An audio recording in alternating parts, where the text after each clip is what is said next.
This program features live coverage of an African safari and may include animal kills and carcasses. Viewer discretion is advised. It's a beautiful orange glowing sunrise above a misty Djuma Game Reserve. This is Safari Live.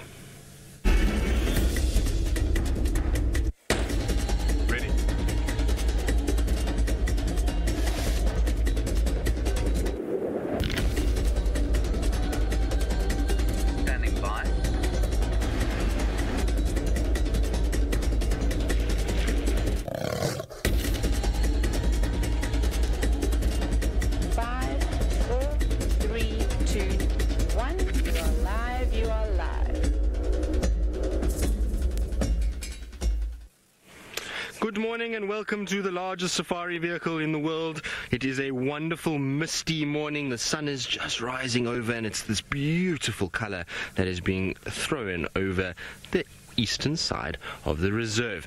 Now, my name is Tristan, and on camera today I have VM the Wildebeest, and this promises to be a very, very fun morning. There's lots of hope in the air with the mist around. Hopefully Tundi will still be around from last night, and so you can join us in this whole process because it is live and interactive, which means hashtag safariLIVE on Twitter or YouTube chat if you want to get hold of us. Wonder if anybody maybe saw something on the dam cam last night and maybe can point us in a direction of where to go. Now, I think what we're going to do is, because it's very misty and beautiful along the drainage sections, I feel like driving around where the mist is because, well, it just creates a lot more atmosphere. So I'm going to head slowly but surely around sort of Gowrie Dam, Mulawati areas and see where Tundi went. She was calling last night. I actually heard her around 3-4 o'clock in the morning, somewhere around there. I heard her calling. It sounded like she was still on the northern side of Vuyatela camp, maybe around sort of Gallagher Pan area, pretty much where VM and Ralph lost her last night. So I wonder if maybe she just didn't spend the night around the camp. I haven't seen any trucks coming southwards from our camp going out of Vuyatela, but now I want to just check down towards Gowrie Dam in case she came towards Nest Cam or into the dam itself and had a little drink here before continuing south down the Mulawati. Now, from our sunrise here in Djuma with the misty morning, I believe Taylor McCurdy has got her golden flowing locks waving about in the Mara sunrise. Well, we haven't quite got a misty morning to go with yours. We've got the last little bit of the sun that I think we're going to see for quite some time. And all those beautiful golden patches on the ground, that's just the water catching the light. The hot air balloons are up in the air. And I'm sure the vultures and the birds will be up there with them soon.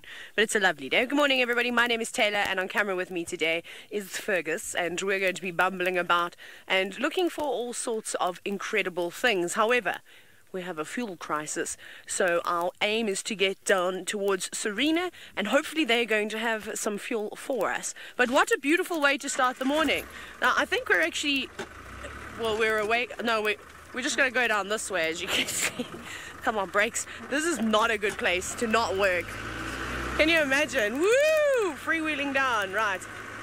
I think what I was going to say is that I think we're beating the animals because I can just see sleeping buffalo laying about, scattered all down below us, and we'll get a closer look as we head down towards them. But I'm sure they won't be down for too much longer. It's such a beautiful morning. There's barely any wind.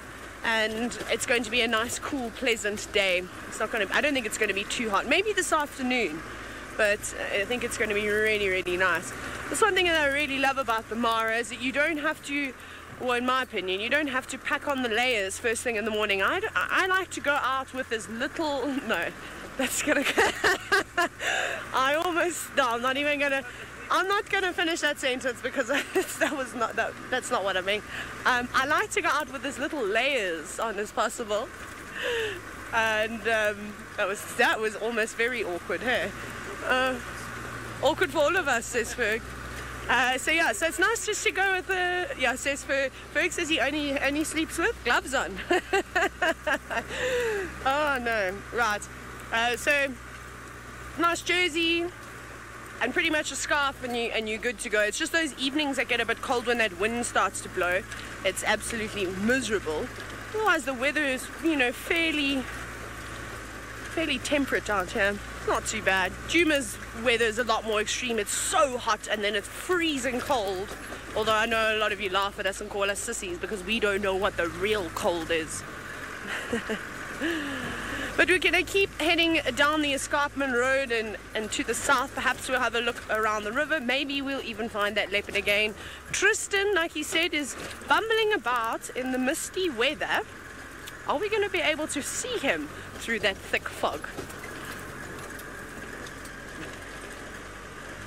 At Gowrie Dam just to take in the view. It really is quite pretty this morning. There's not as much water as I was hoping there would be after the rain that we've had so far this year. I was hoping that Gowrie Dam would be a little bit deeper, but at least there is some water, and particularly for if the elephants come along. But it is just wonderful to sit on top here, and particularly at this time of the day, it's a really good time to be stationary. So just to sit and just to listen as that sun rises on a misty morning like this often is a good time when you'll hear maybe lions or leopards or various animals actually making some sort of sound, and that can then give you a better direction as to where you want to head. So that's why we just stopped for a few minutes just to take in what's going on, also just to listen for any bird calls that there might be around, and just to check the dam itself. Often at the dam you can find little birds scuttling about on the fringes, little waders and various other things, but all is fairly quiet at this stage. There is the odd Cape turtle dove that's been calling this morning, and there was a fork-tailed drongo around, but that disappeared now as well. So they're all fairly quiet. I wonder if maybe Tandi's presence here overnight has meant that everybody's on a little bit of on alert, should I say, not of alert, on alert. Don't worry, I'll get the words right eventually. My brain will wake up at some point and everything will be okay. Now, just trying to think where she could have gone from where Wiem and Ralph had her last night. My initial thought was that she might head south, and it's why I've just kind of been skirting around the southern boundary to try and check and see if there isn't tracks this way. It seems like not. It seems as though she might have turned back onto this northern side. So I want to just go back up towards Gallagher and Gallagher Pan and just check up that side. But what is nice to see is that there are animals that she likes to hunt that are just here on my right-hand side. So there's a little grouping of impalas.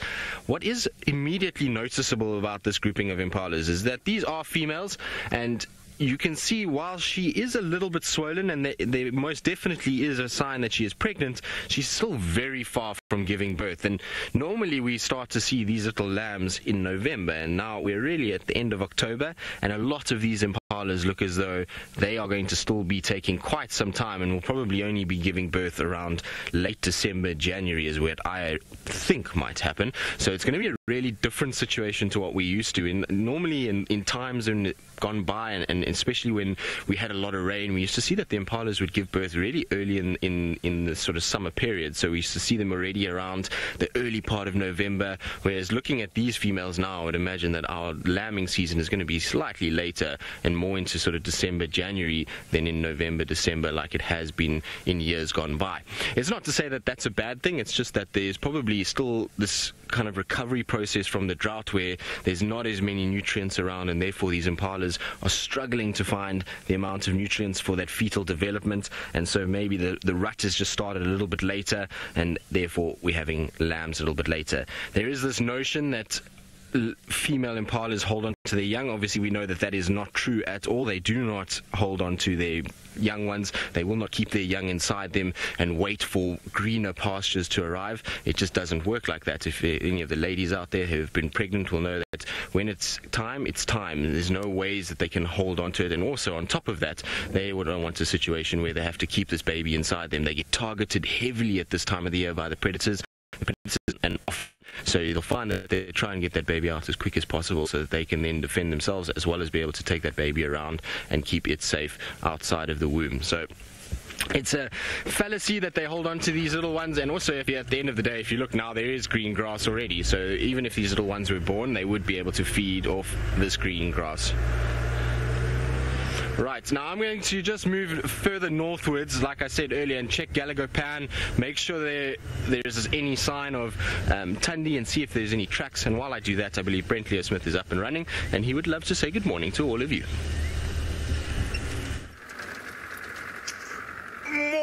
Morning, and welcome to another absolutely marvelous day in the Masai Mara. Thank you, Tristan. Good luck at finding Tundi. My name is Brent Leo Smith. I have Craig, aka the Batman, on camera with me, and we are back in the area where we've been spending a lot of time over the last few days with Malika and her 2 boys. Now, they killed sub-adult wildebeest not yesterday, but the day before. So when we found them yesterday morning, they were quite fat and lazy. So we're hoping they're a little bit more skinny and more active this morning. So we're just going very slowly along the crests here, using my binoculars to pan down into the valleys, and I'm hoping, oh, we have a line of siafu.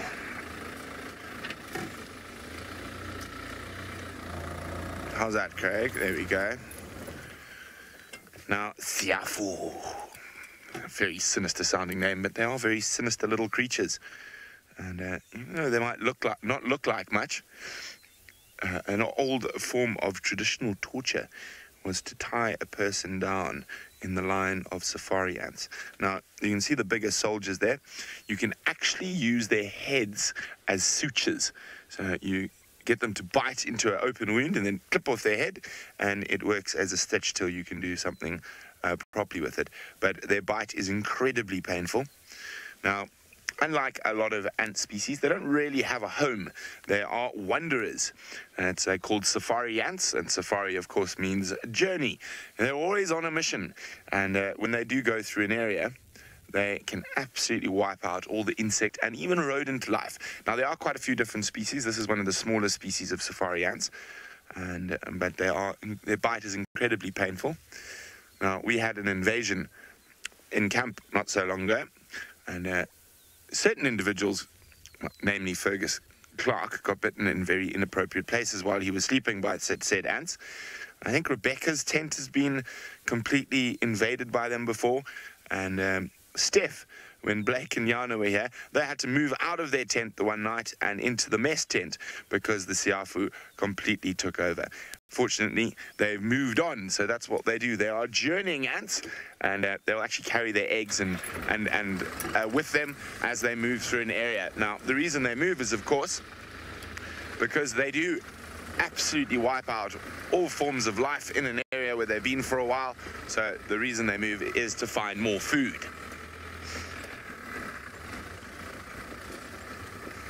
Now, it's quite funny when you're watching lions or any cat for that matter, having a midday snooze and the safari ants walk in, they sort of jump and start growling and stuff at the ground, and then you normally know that the lions have found, or the safari ants have found the lions.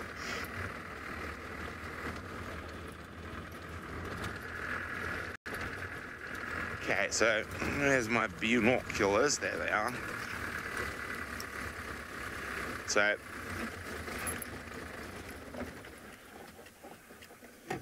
we left like a couple of valleys over, so I'm just going to have a quick scan with my binoculars through this valley, see if we can possibly spot her from a distance. But while we do that, apparently Taylor's got some form of creature hiding in her car. Moved. Maurice has now decided that he's nesting and he's going to live in my hood like that. I thought then he can always look at you. Isn't that nice?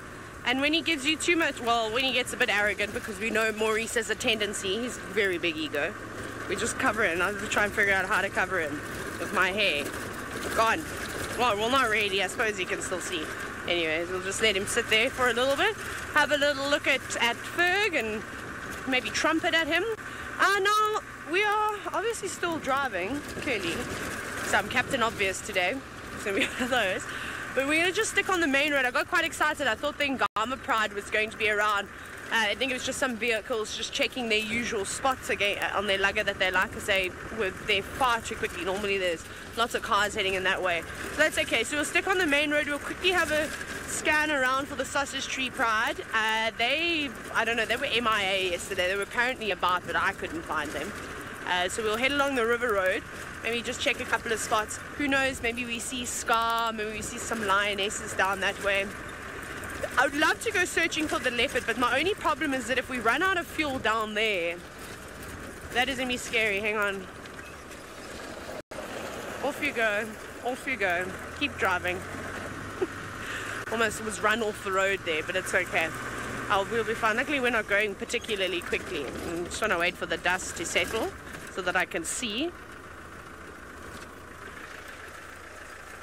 No one else. No more speed races from behind. Okay, so, oh, that's amazing. Hang on. Just want to go a little bit further forward. The hot air balloon. Best hot... Well, it's just going across. It doesn't quite look like it's on the Maya River. It looks like it's just before, but just the silhouette of it floating so gracefully across the tops of the trees is quite spectacular. Isn't that amazing? Now, my hot air balloon experience was honestly out of this world. It was so peaceful, but then also deafening at the same time. And there they are, just... They're quite down to the ground, actually. Must be something down there. Maybe you heard of zebra that they're having a closer look at. Maybe there is a lugger filled with hippos. But you can see they're going lower and lower, and eventually they're going to have to start climbing. Otherwise, that basket is going to scrape across the top of the Balanites trees and all the other trees that are growing along the forest. Isn't that amazing? Oh, there's an elephant. Hello, elephant. That's quite nice. That's beautiful. I don't think they're looking at the elephant, though. They're quite far away from it. It just happens to be on our side, just walking through the grass. Amazing. Right, the birds haven't even woken up just yet, so we'll give them a bit of chance. Maybe we'll be able to get a chorus, which will be very nice to hear. Obviously the birds chirping. However, we're going to go back across to Djuma, and there is a beautiful tree silhouetted. Many more beautiful sights than seeing the sun coming up through a misty layer and a forest of trees along the drainage line. You can see we had Galagopan, and no sign of Tundi this side at all. Lots of hyena activity, though, which I'm hoping... I mean, obviously hyenas spend a lot of time around the camp, and we see them a lot, and we know that they give us a bit of a hard time from carrying our bins around and doing all kinds of other things, but there seems to be an unusual amount of activity. There's lots of tracks all the way around of them going in and out, and I'm kind of hoping that maybe, just maybe, somewhere in this misty morning is a Tundi sitting in a tree with a kill.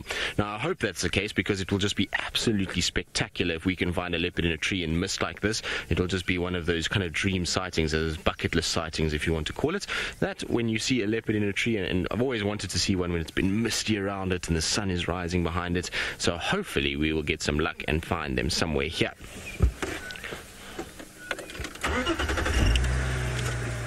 Michael, you're asking if the late lambing season would have any effect on the predators. Now, hold on. Hold that thought, Michael, just for 2 seconds. What is that? No. More hyena tracks. Sorry, I thought I had seen a leopard track there with a drag mark, but it was just more hyena tracks that were there, and it seems like maybe 1 or 2 other animals that walked around.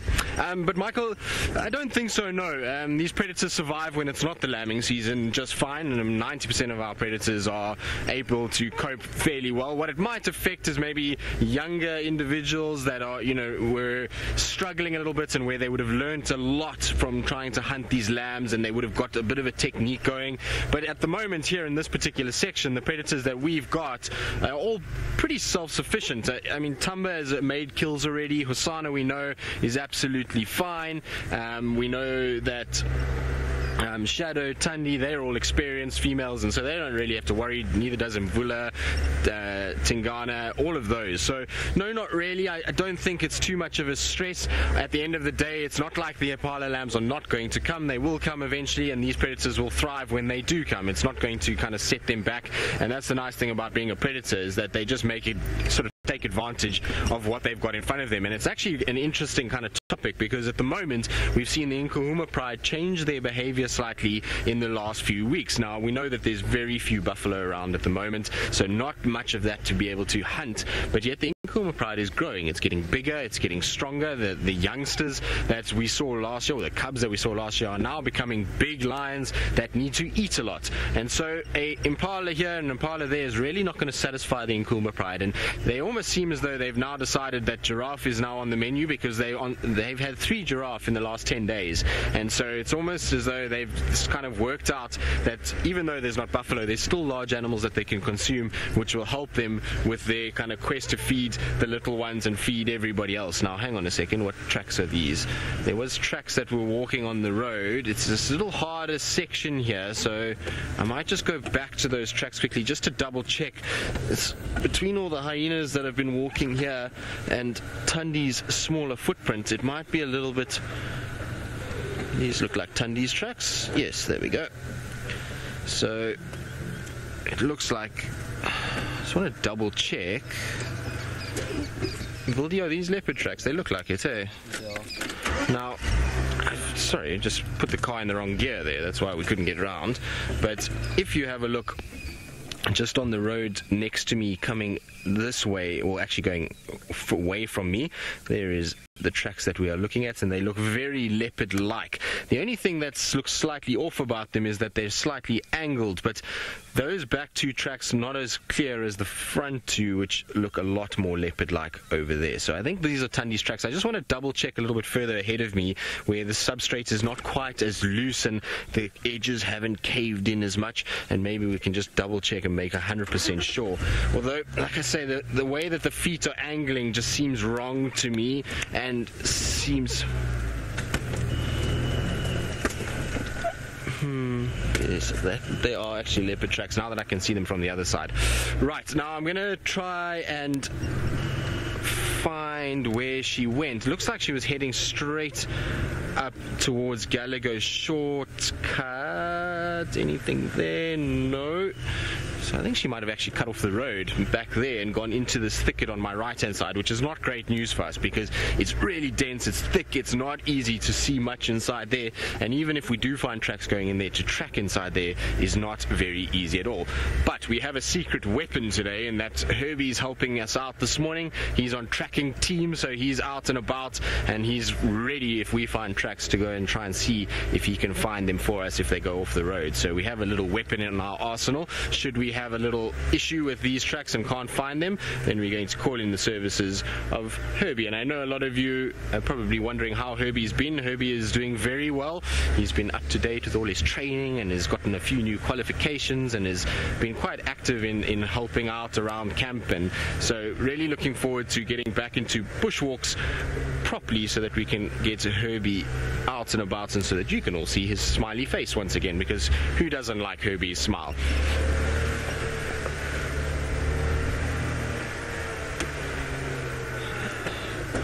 Becca Sue, you're asking how many leopards call Djuma home. Well, it's a difficult question because at the moment we're in a bit of a transition phase, and we've got a situation where our main dominant female unfortunately went missing, and so there was a bit of a flux that was left, and now we've got some movement of certain individuals. But theoretically we have two adult females that we're seeing on a regular basis, that is Shadow and Tundi, and they both have offspring. So, well, Tundi's left hers now, so Tumba's now really on his own, but Shadow still has a dependent cub that's with her. And then we've got the young boys, so Tamba and Hosana, that are seen here regularly on Djuma. Then we have Mvula and Tingana, which are the other two regularly seen leopards just on Djuma. If we start heading down towards Chitwa, then we start to see Kuchava down that side as well. And then every now and then we'll get some transient leopards around us. So coming in from the west or the north, there'll be Inchila, Tiani, Ingrid Dam, young female, I believe, was very close to Vuatela camp yesterday. Well, not camp, but Vuatela boundary yesterday on the Arathusa side and pushing this side. So it'll be interesting to see if she starts to come this way. But yes, there is definitely quite a few youngsters that are coming around and are on the fringes, and it's going to be interesting to see how they settle down. But for now, it's the two young boys, the two big boys in the form of Mvula and Tingana, and then the two adult females, Shadow and Tundi. So those 6 plus Shadow's covers this. Who some of you might be asking why I haven't mentioned Shungile. It's a bit of an enigma. We don't really know where Shungile is. We haven't seen her since her fight with Tundi. There has been reports of her being seen by other guides south of us, but I don't know. I mean, I don't know where she is. She seems not to be on Djuma at the moment, and so I suppose we could count her, but at the end of the day, it seems as though she's been pushed out by Tundi and is possibly going to have to settle somewhere else for now until she gets a little bit stronger and older. Right, while of Tundi, let's go back to Brentley Smith, who I think has got some wildebeest bashing about the plains.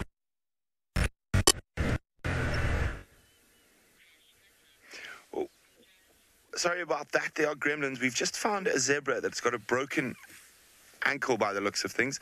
Now, that could happen in lots of different ways. Could have fallen in a hole, could have broken crossing the Mara River. Shame, poor thing. But I think that one's not going to last too long out here with the amount of predators. Now, I've come to the area where I think Malaika is going to be. And you know what? I like being right. And fortunately, I'm right quite often. So, Craig, if you go opposite the zebra and then a little bit to the right, so about... Oh, where's my... Okay, zoom there. I think I spotted them through my binoculars. There we go. A little bit more. A little bit to the right again. There we go. They're the cheetah. There they are. See them, Craig? Okay, well, there we go. That looks like Malaika and the two boys. Now, a good pair of binoculars is absolutely essential anywhere in the bush, more so in the Mara. So, and in the Mara, you probably use a pair of binoculars that's a little bit more powerful than what you would say in the Kruger, because you are looking over such long distances. Well, let's head towards the cheetahs. I do love it when a good plan comes together.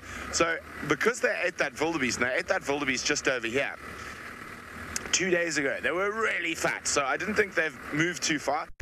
So, 2 days ago, from the evening where we left them, they moved about 100 meters to where we found them in the morning, and they've now moved only about another 100 meters since we left them yesterday.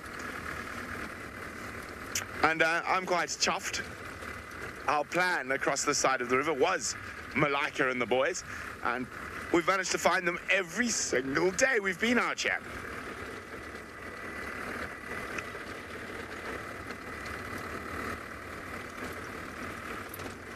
There's quite a bit of cloud cover this morning, and there's still quite a lot of wildebeest and zebra around, so there is a chance. I'm going to see how hungry they are, whether they might hunt again this morning. Now, there is a very good chance. Now, remember, hashtag safariLIVE if you have any questions for us. But while we wait for questions from you, I've got a question for you. Now, let's think. Since we're looking for cheetah, let us ask a cheetah question. So,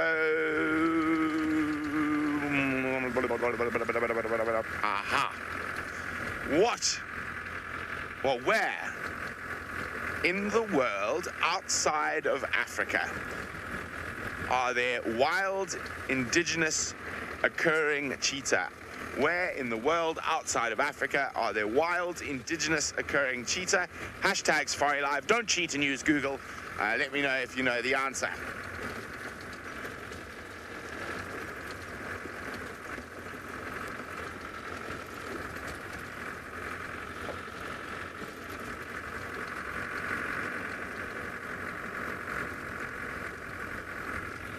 Morning, Becca Sue. Becca Sue are wondering, will the cheetah kill and target that adult zebra? Even with the broken leg, I think that zebra might be too much for them. There we go. There's a Tommy right ahead of us that spotted them. But it looks like they've spotted something as well. Oh, it looks like we're arriving at the perfect time. It definitely looks like they've spotted something. That Tommy has seen them. Let's get to the cheetah so we can see where they're looking.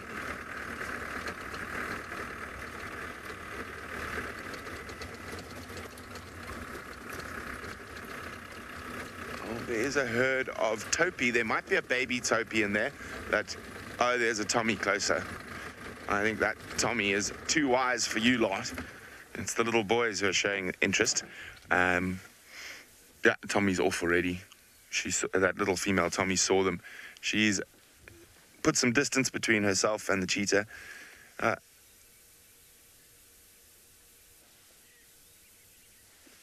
can hear a little, and the other Tommy behind us snorting. They got the weirdest little alarm call. There we go. Morning, chaps. And Malaika, of course. And you can see how now their bellies are concave. They have an incredibly fast metabolism. So in 2 days, that whole wildebeest has been digested. And that's why I was planning on being with them this morning. I think they might be on the hunt again.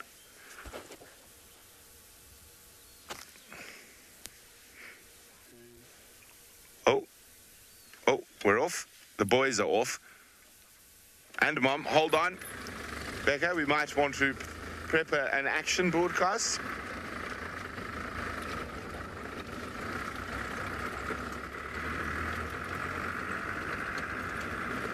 Now they're jogging. Cheetah can jog quite quickly to get closer to potential prey.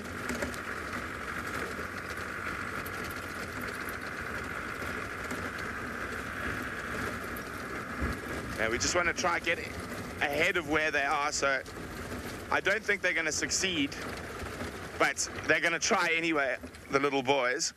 The Tommies have seen them from a mile off. That was a very, very, very, very, very open stalk. It wasn't a stalk, it was a jog towards the Tommies, who were watching saying, this can't be for real. Aren't they supposed to sneak before they run? I just want to have a quick look at the Topi herd, see if there are any babies there.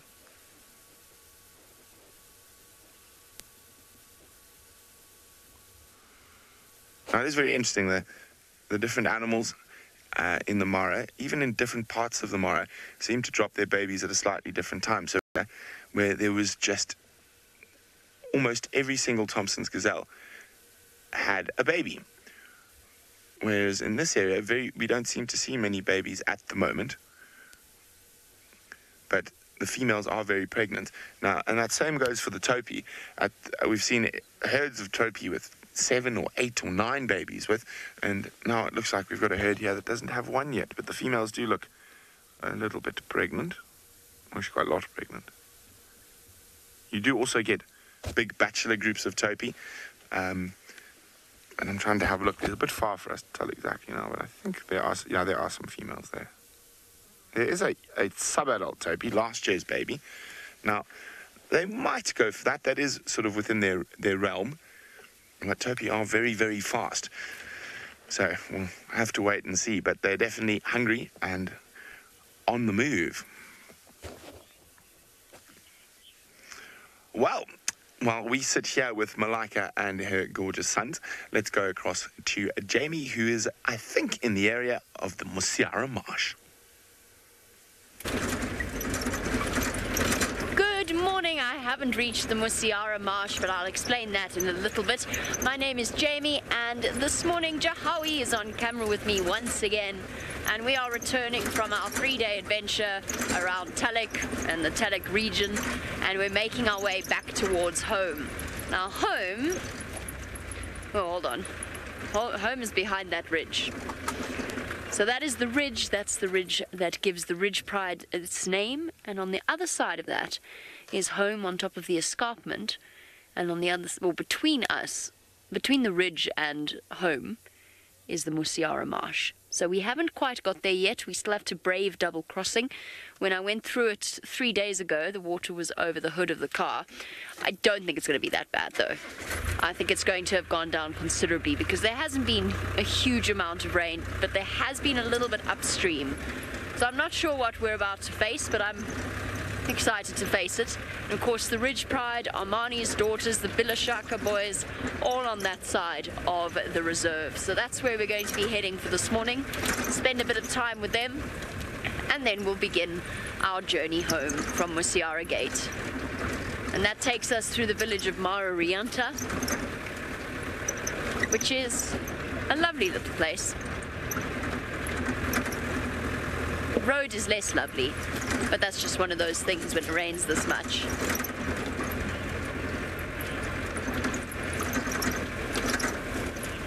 Tina, I've got no idea about the zebra and if it's had its foal yet, because of course I haven't been home since that morning. We left shortly after we did that drive around the camp, and we haven't been back that side since.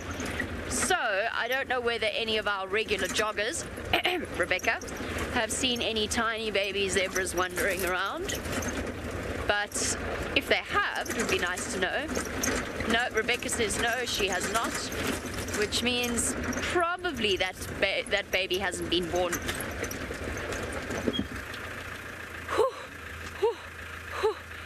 Oh, sweetheart. Oh, little baby thing. Oh.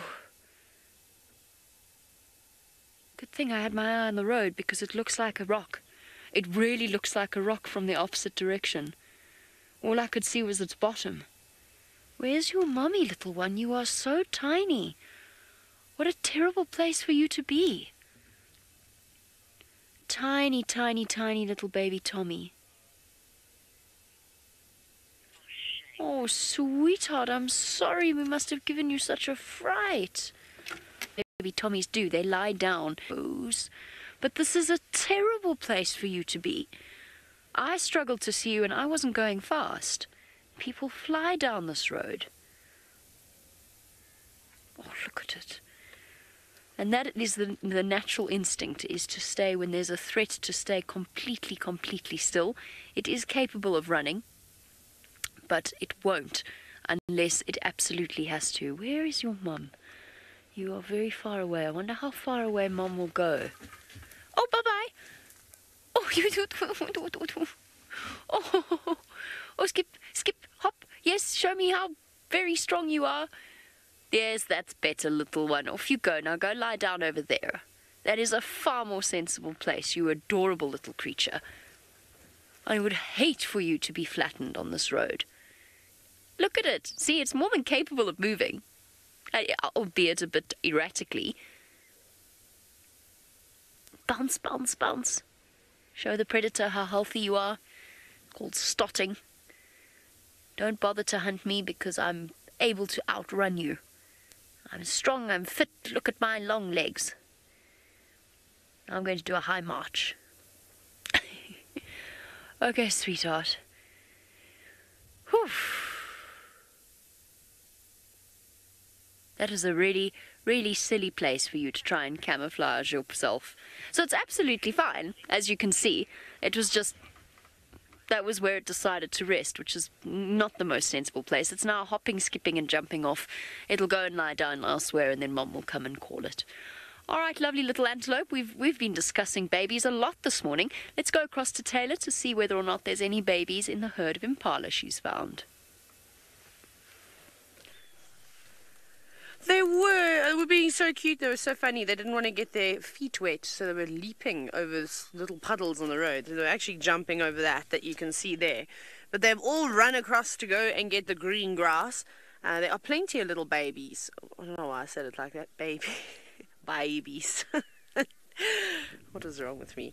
Too many things. But they're in and amongst the herds at the moment. They are very difficult to try and sort of tell the difference between an adult and a youngster when they're all in the mix like that. They grow up so quickly, but there we go. There's some small ones just bumping heads at the moment. Very playful, of course. But how sweet is it that you got to see a tiny new Thompson's gazelle? Remember we found one the other night that was just in infrared. I'd thought that it was the bat-eared fox that had disappeared down into its burrow, but it wasn't. It was also a little Thompson's gazelle. They're so precious. But the impala are a couple of months old now. They're not tiny. They're still very cute, though. They're definitely one of the most precious animals out here, especially when they're born with their very, very big ears. And I'm sure that's exactly what the Thompson's gazelle looks like at the moment, a bit out of proportion. Oh, they're so precious. And very fluffy this morning. They must have been a bit chilly, but it is going to warm up. It's not so bad out here, as I was telling you earlier. And there they are. They're just grazing, trying to not get eaten by anything. And they've got to be careful around here because there's so many lions about them. With there not being a lot of wildebeest and zebra around at the moment, lions are going to go after things like impala and the rest of the antelope species. Staring off into the distance, constantly keeping an eye out to make sure that no one is trying to creep up on them. So they seem fairly relaxed. Oh, just having a quick groom now. And grooming themselves, not really relying on Mom to, of course, waiting for Mom to groom them. They can do it on their own. Now, if you have just joined us, of course, a big good morning to all of you. And maybe this is your first time watching Safari Live. Welcome, if that's the case. And if it is, I think all the newcomers today need to send in some questions. So remember to hashtag Safari Live. Let us know if it's your first time watching. And we'd love to get to know you.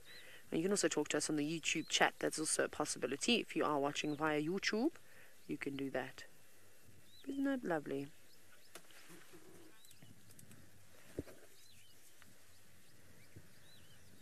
Now, Chandler, you're wondering if this is the best time of the year to see babies in the Mara. Well, the impala dropped about a month ago. They started dropping their lambs, and there's still a couple of females that look like they're pregnant. So I think there will be one or two latecomers. The Topi have started dropping their little ones too, and the Thompson's gazelle. So yes, I would say starting now is pretty good, and then the wildebeest will, but that mainly happens in the Serengeti. They should also start giving birth. What are we in now? Still October, maybe in a few months' time. Although I've seen some heavily pregnant female wildebeest. So like with everything, some give birth a little bit earlier and some give birth late, but the bulk of them. And that means that Serena is just around. Tristan has got a beautiful raptor in a tree. Pale morph Wahlberg's eagle that is sitting and absorbing some of the sunshine. The poor bird has been puffed up, and all kind of feathers have been in all directions, trying to trap warmth against the body and just trying to probably get a little bit drier as well. With this misty weather, there'll have been a lot of water vapor that would have settled on those wings, and so fluffing up like that just aids in able to dry out and being able to then fly around and look for food. And really is one of my favorite birds, these pale morph Wahlbergs. I don't know why. I mean, the dark form Wahlbergs is just as cool, but it seems to, I don't know, the white just adds a little bit of value to me. I don't know if it's just because it's a rarer form, although we see two of them here. We have two different pale forms that we get in this area. Now, this is the pale form closer towards Twin Dams. I mean, sorry, not Twin Dams, to Gari Dam. We're just on the southern side of Gari Dam. And I've been watching this nest quite. I've been wondering what's been going on. There's the nest over there in the tree, and so right in the center of that tree is where the nest is. Now, there doesn't seem to be any sign of a chick or anything like that inside there. Been looking carefully just to see if maybe these guys have been nesting and have actually laid eggs or have hatched eggs already, but it doesn't seem like it. And so I've been kind of watching this with interest and just to see who we see here. But in the last few times I've come past, it's either just this pale form or a dark form Wahlberg. So I think the pair is back, is the way we thought it would be, which is dark form and light form here, and a dark form and a light form further south towards Twin Dams area as well.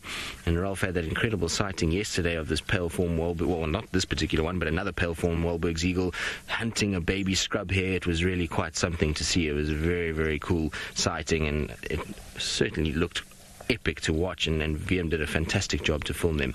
I think our Wahlbergs, though, is not going to be nearly as active as the one yesterday afternoon, given that it's still cooler. These guys wait for the sun to get a little bit higher, and once it's a little bit warmer, then you'll find them coming down and using thermals to spot various creatures that they can hunt. Although what was really interesting to me yesterday was that that bird basically hunted from the trees. It didn't actually fly in and try and grab that little baby scrub hare. It was kind of hopping from tree branch to tree branch on its way down, trying to get, and then eventually down into the grass where it chased this little baby scrub hare under the vehicle, apparently. So it really was quite interesting to watch that hunting behavior. The previous hunts that I've seen of these Wahlberg's eagles, generally what they do is they come actually from quite high up, and most of the prey items that they hunt are small birds. In fact, red-billed quellias are pretty much number one in their diet, and they come from quite a height, and they then come down and try and grab these red-billed quellias, and it's amazing to watch the speed at which they come down. So it was really interesting to watch that hunt yesterday. It was completely different to the way that I've seen Wahlberg's eagles hunt in the past, and it just goes to show that we really don't see, we only see a small little slice of the life of these birds that we see here. Now, I believe earlier we were talking about, well, we're talking about nesting of birds and various other things, and I know Taylor and the rest were chatting about times of years.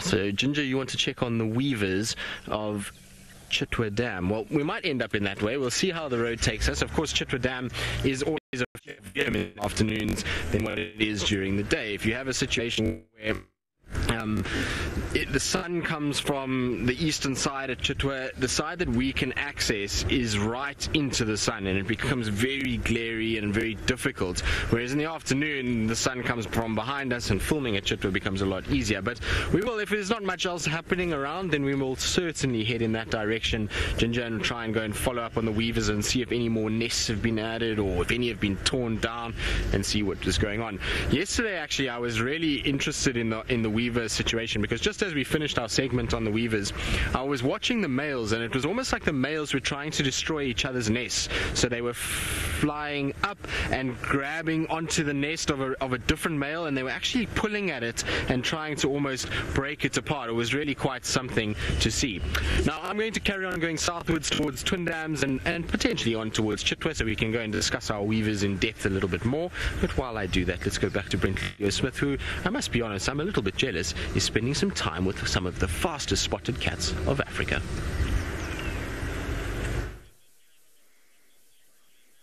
Well, in the distance, I've spotted some non-spotted cats and a hyena. This looks like it could get a little bit interesting. That hyena's being quite cheeky. There's two hyenas and some lions in the distance there. Just suddenly saw a patch of movement. I thought, whoa, that looks interesting. That's really, really far away. As I was talking about a bit earlier, a good pair of binoculars, essential out here in the Mara. That hyena's, just go back, that hyena's sneaking back into that lion again. Wonder if they've got a kill there.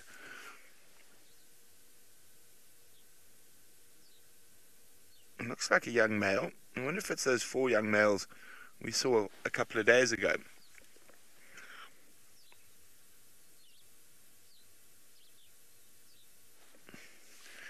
Now, of course, as I said, our focus since we've been on this side of the Kruger has not been lions at all, but it's been cheetah. So here we go. Here's Malika. She's heading towards a herd of topi at the moment.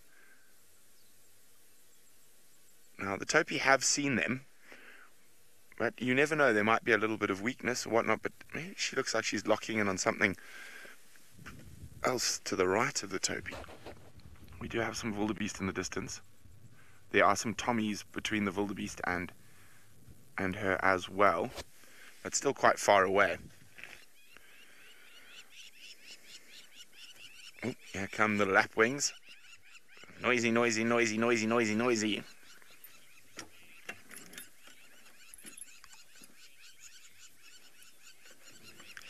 Ooh, November moon. Oh, wait, sorry, Craig, that was my fault.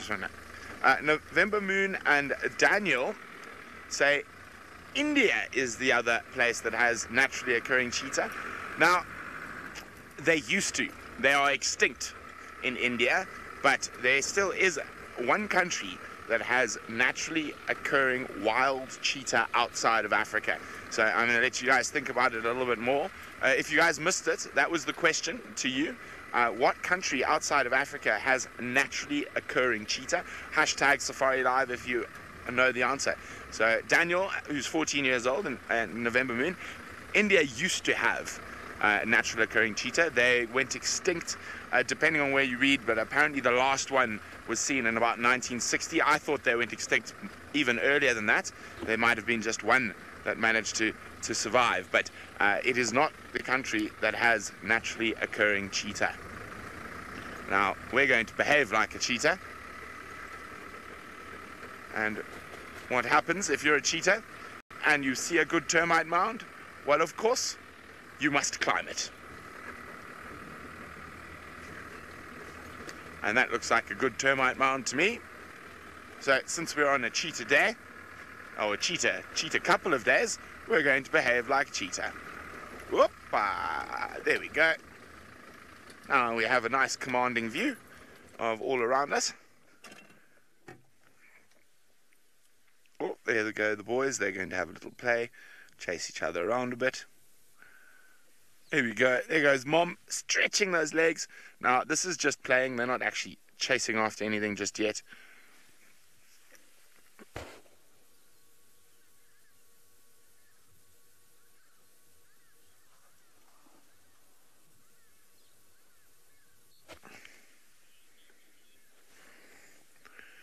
I'm just keeping an eye out on the lions across the valley, just in case they start heading this way.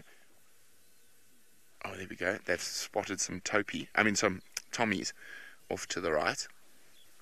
Still quite a long way away.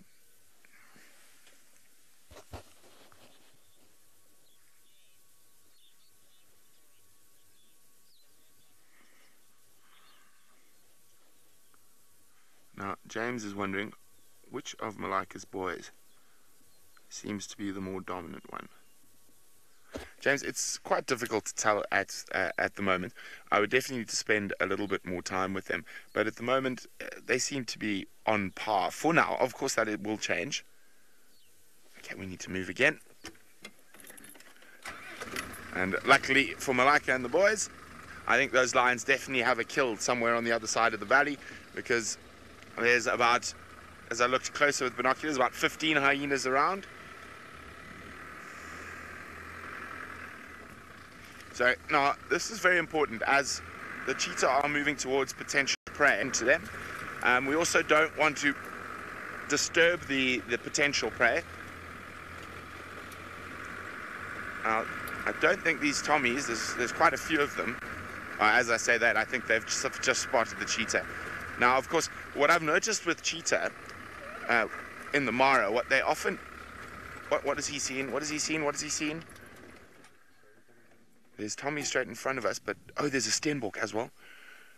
There's the young boy. He suddenly saw something. But I think the Stenbok was wise to where he was. No, Malika's also zoned in on the Stenbok now. They're all jogging in its direction. It's lying down. Okay, I don't want to move the car because we might disturb. And fortunately for us, we're being cheetahs. We're on top of the termite mound. They're only about 50 or 60 meters away. They've lost sight of it when it lay down. Now, that's one of a Stenbok's main defenses. Bex, I think it might be time to try the action group.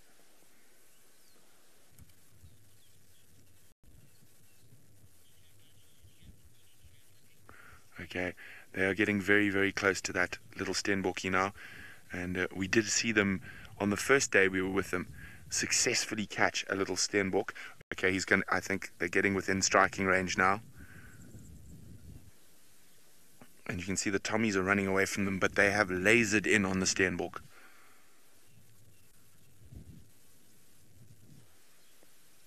Look at that. There's Malika coming up to the left. But at the moment, and with the last Stenbok hunt, it was one of the young boys who led the hunt.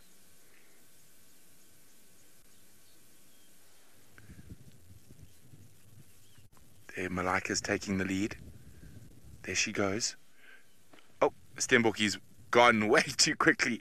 Oh dear, kitty cats. That was that Stenbokie was well aware. Oh no, but they're going again.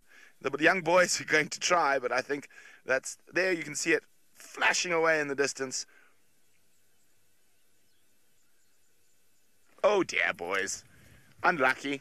Let's get a bit closer because they're going to disappear over that ridge. Hold on.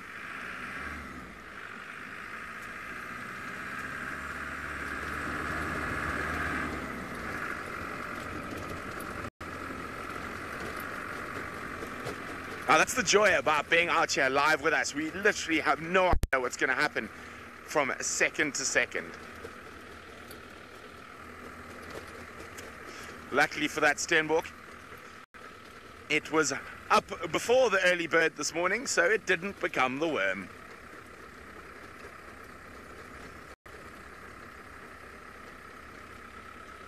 Now, as I was saying, with as they keep moving towards some tommies that are very conscious that they're there, what will happen is, I've noticed cheetah, when they see a herd of tommies, will go walk through that area. And the reason for that is they're looking for the babies, like you just saw with Jamie, who are hidden flat along the grass. And certain cheetah are very good at finding those little babies. Amani's two daughters are excellent at finding baby Thompson's gazelles. So there's method to the madness of walking straight at prey at this time of the year.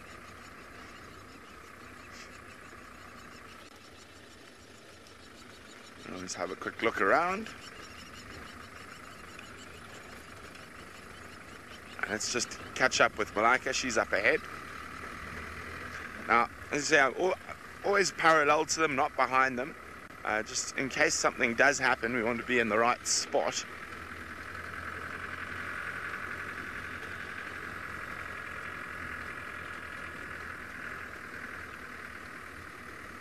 There are some wildebeest still up ahead, and some more tommies that haven't seen them just yet.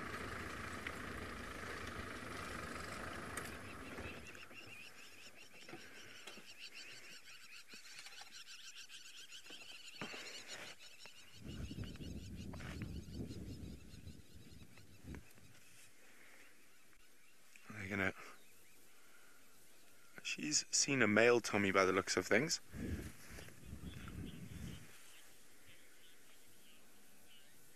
Hi, Lauren. Lauren would like to know, when will the young cheetah start to hunt by themselves for the first time?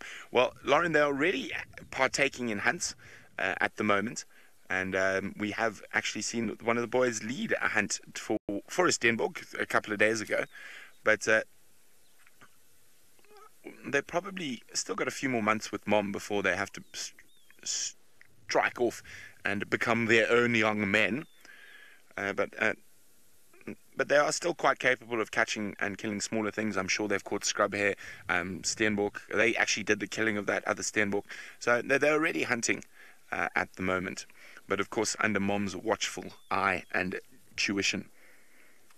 And we're going to stop, a little roll around. That must be so frustrating. And you can see there's some breakfast looking at you. But now that it's well aware you're there, it's a bit too fast for you to catch.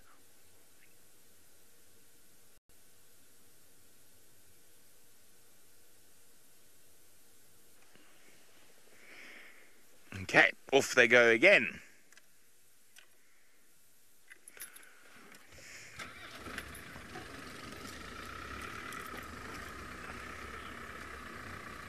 Dr. Rob is wondering, would they hunt an ostrich? Most definitely. I have seen cheetah kill ostrich before.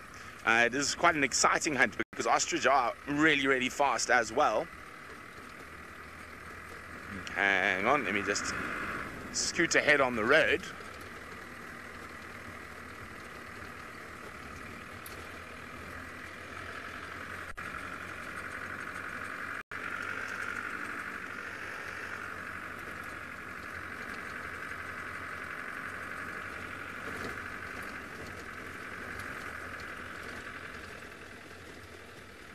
So just having a quick look around.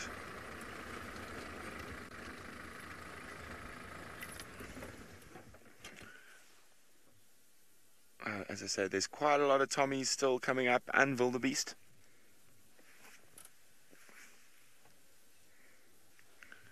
That is Malika. She's spotted more. She's spotted some more tommies up ahead that don't... Ah, they spotted her already though. Or they possibly heard the other tommies behind snorting. And there are some wildebeest coming, a small little group. There could be a juvenile in there that is definitely within Malika's grasp.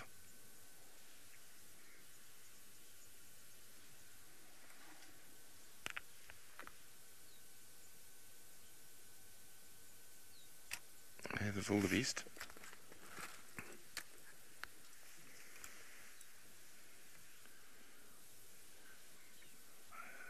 There's a wildebeest lying down. But it looks to be a big one, unless it's got an injury.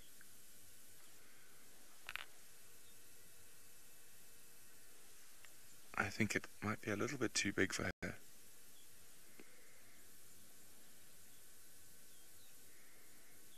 She's looking. There we go. See, there's the wildebeest that's lying down.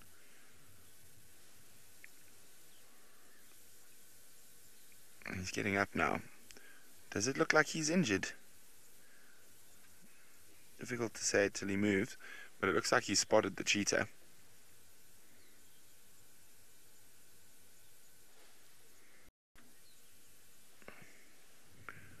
Craig, the boys are coming right next to us.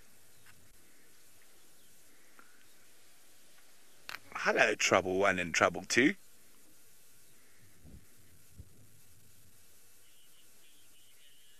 Hello. Naughty little chaps. You got left behind by Mom. Now you're catching up.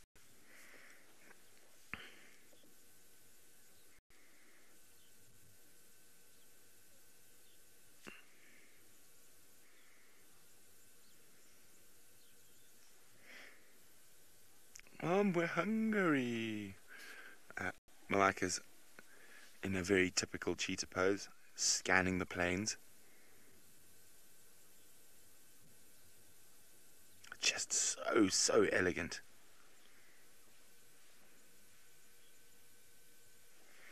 Oh, my binoculars, I think. I know, she's looking away, but I think I might have... What did I see? I saw something that just caught my eye. It is a stump. Just a stump.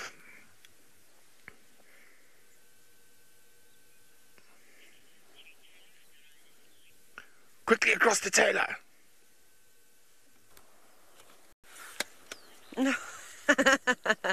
That all happened very quickly, just like the sighting. We've got a lioness, who I presume is part of the Paradise Pride, and she's coming down to the water's edge, which is actually infested with crocodiles this morning. It is crazy how many big crocodilians there are. I don't know what language I'm speaking. We count them. 1, 2, 3, 4, 5, 6, 7, 8, 9 crocodiles that are ranging between 2 and 4 meters in length. And they're all sitting there waiting. But this is a brave lioness. I have witnessed her slapping crocodiles on the tail. When sitting at the river cameras, she'll often go down and she just sort of slaps them with her paw. And then they run away or back into the water. But let's see where she's going to go. There's normally 2 of them that hang around here. I don't know where the second lioness is. And I was just telling Ferg, this is the thinnest I've ever seen this girl. Every time I have seen them, they've got huge pot bellies. Hello, beautiful. Have you been suckling cubs? No, I think I'm just imagining it. Just having a little look around, but unfortunately not a lot of prey for her. A couple of weeks ago, we had all the topi coming down. We had lots of zebra, lots of wildebeest, and it would have been very easy for her to catch something. Now it's going to be a little bit on the tricky side, but they do live around here.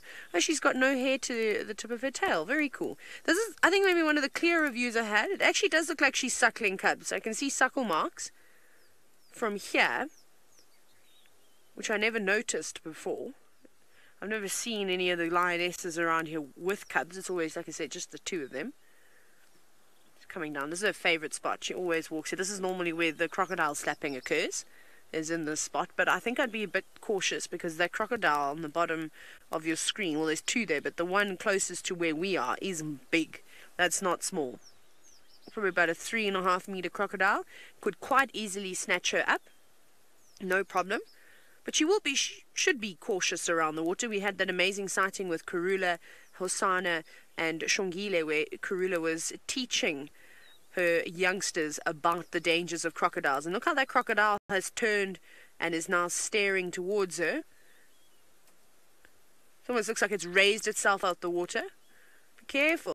Crocodiles can move very, very quickly through the water. And out on land, it's one of the most terrifying things I've seen. I often talk about how hippos cause huge wakes when they charge. A crocodile running on a sandbank and running through shallow water is not great. I think she knows the crocodile's there. She's looking at it, but she doesn't really have much time. Oh, that's not a happy croc. Almost looks like blowing bubbles and snapping at the water. So, like a hippo would open its jaws and splash around to try and intimidate an opponent or a predator. That's exactly what that crocodile is doing, which I find quite funny actually, because you would think crocodiles being the apex predator out here and then lions following afterwards. Oh, she's calling. I can't hear it though. Or is she, or she just got peanut butter on her palate? No, she is. It's very gentle. She's ooh, but very, very subtle. Maybe she's going to call her cubs out. Maybe she's calling the other lioness. Ah, big yawn. Big teeth. Older girl, this. She's definitely been around the block. This is not her first time in this area, and I suppose that's why she's acting like that towards the crocodiles. She knows. She keeps her distance. And I think the crocodiles in this area are particularly well fed at the moment too, after everything that they have eaten. Where are your little ones? There's perfect hiding places along the Mara River, and it's particularly this stretch. I mean, not only are there these eroded areas that will sort of form nice gullies, but look at all those rocks and all those trees, plenty of little crevices for a tiny young lion cubs to hide in, keep out of the hot sun, but also keep nice and safe. There won't be too many things clambering around on those rocks. She's obviously had a big night. Maybe she's been trying to catch all sorts of things. Now, Anna-Marie, a question from you regarding that lioness's tail and where the hair's gone. You're wondering if it got bitten off by a croc. I have absolutely no idea what's happened to her tail. It's actually a common thing to see around here. Lions with either stumpy tails, broken tails, or just the hair missing on the tip of the tail. It could have been from a crocodile. It could have been, you know, maybe it's maybe she's born with it. You get defects, of course. Maybe it was from a fight. It could be from a number of different things, but I would think if she's living around this particular area, maybe she did have a run-in with a crocodile once before, and she was lucky. We've seen zebras escaping, but sadly shedding their tails like geckos in order to, well, make it out alive. Sometimes you've got to sacrifice an appendage. Very cool though. But we'll sit with this girl as she sits and scans and watches the crocodiles move through the Mara River. Jamie has also got a feline friend. A feline friend that is a very special surprise for, I think, many of you, because it's not just one feline friend, but two of them, and the world-famous 4-kilometer boys with a Z. Note, that's very important. It's the 4-kilometer boys with a Z. It's Blackie and Lipstick. I don't know which of the two is which because I've actually never seen these males before, but it's a really lovely surprise. I've heard them many times and I've seen them in the distance, but this is the first time that I've actually been up close to them. So one over there and one lying over there. And given their current position, of course, it's tricky to see exactly which one's which. But magnificent dark-maned males of the Mara, the dominant males of the Ridge Pride, or also known as the Topi Plains Pride, also known as the Double Crossing Pride. You get the idea. And so we're right sitting smack bang in the middle of Double Crossing. We've done the first crossing and we've encountered these two males enjoying something of a lazy morning. So Taylor's lioness has been up and about and particularly active, but these boys are definitely not wondering about. But there we go. Literally, you want to know where Scar is. These two boys, apparently, from what I've heard from the other guides and from chatting to other people, these two boys were actually the two males responsible for dethroning, if I can put it that way, the Musketeer Coalition of Lions. This is where it gets confusing, of which Scar is a member. So they were responsible for shifting them away from where they were dominant over the Ridge Pride. And during that whole process, the Ridge Pride split and one of the females went off with her two young boys, who now hang out around the area that we were in with the cheetahs. Where Scar is, I do not know, but this isn't his territory. His territory is more towards Paradise Plains side, so further to the west of where we are. Too quickly for you, just quickly, quick instructional, wait, hold on, let me get this, let's hope my map will work. So, if we are here, over there, that's us as the dot. Now, Scar's territory is around about here. So this is the Mara River that runs down along here. I think there's a bit of a glare, so I do apologize for that. Try not to get too much reflection in there, but that is where Scar's territory is. Taylor is somewhere on this side of the river in the triangle. We've been spending a lot of time around the Talek region down here in these valleys over here. That's where the musketeers hang out. So we've gone all the way around. We've gone through the first half of Double Crossing, and here we are in between the two crossings of the two rivers. So this is the Ridge Pride territory. The Ridge time, we've seen them before, but never with the boys. So it's really quite special to actually encounter them finally. So that's just to give you an idea of the movements of the various lions. So that's where Scar is. He's somewhere off to the west of us. And if you're wondering about my battered phone, never fear. It just has gone for a few tumbles in the car during tricky river crossings. There's a buffalo walking through. The males have looked at it. I'm not sure that there's any dramatic scenes about to unfold. I doubt it. I think that they look to me to be quite well fed. That's a big male buffalo, but 2 big male lions would be more than capable of taking him on if they chose to. The question is it going to be worth it for them this morning? I doubt it, but you never know. Especially if this buffalo is coming for a wallow in double crossing. Daniela, why is he called Lipstick? All lions have a black mark around their mouths, and apparently Lipstick's is quite prominent. I'm not sure if this is Lipstick or if this is Blackie. I mean, he does seem to have quite a prominent black lining around his mouth. Hello, boy. Oh, we're up. Goodness, yes, we're talking about you. You ready for your close-up now? Oh, long, hard night, huh? Lots of roaring, lots of keeping those Billashaka boys at bay. Okay, while we sit with Sleepy Falling has borne fruit.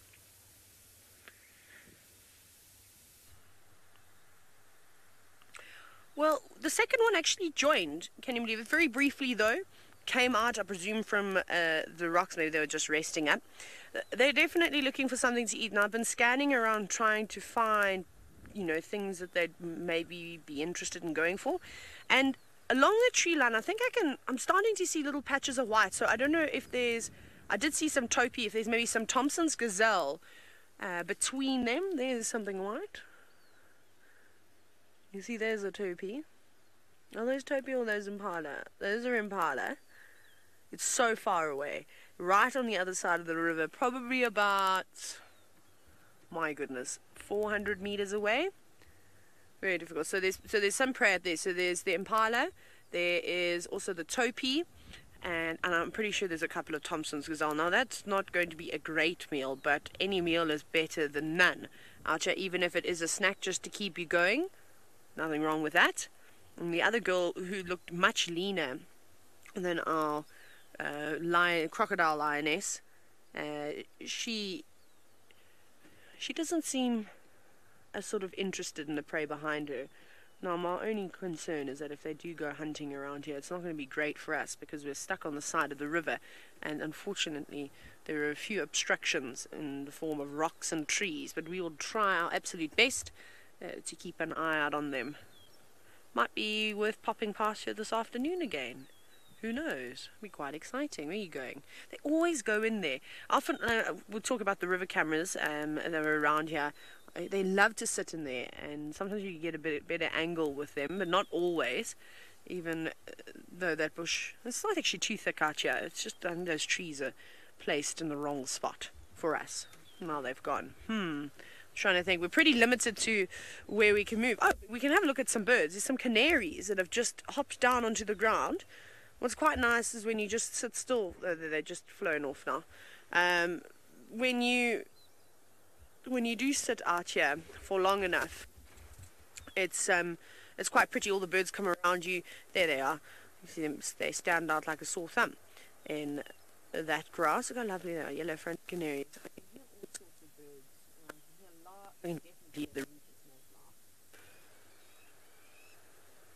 But not much, and crowned lapwings now. Not much of a chorus this morning on this section. But hopefully, the more we head down towards the forested areas, we'll get to hear some better sounds. Right, I think we might move away from these lionesses because they've now moved completely out of sight, which is not great for us. So we'll see if we can find some more. Brent has got a lovely open view of his cheetah moving across the open plains. Well, they've decided to take a bit of a break and just perusing the plains ahead. Some noisy lapwings flying over. Well, it looks like we're on the move again.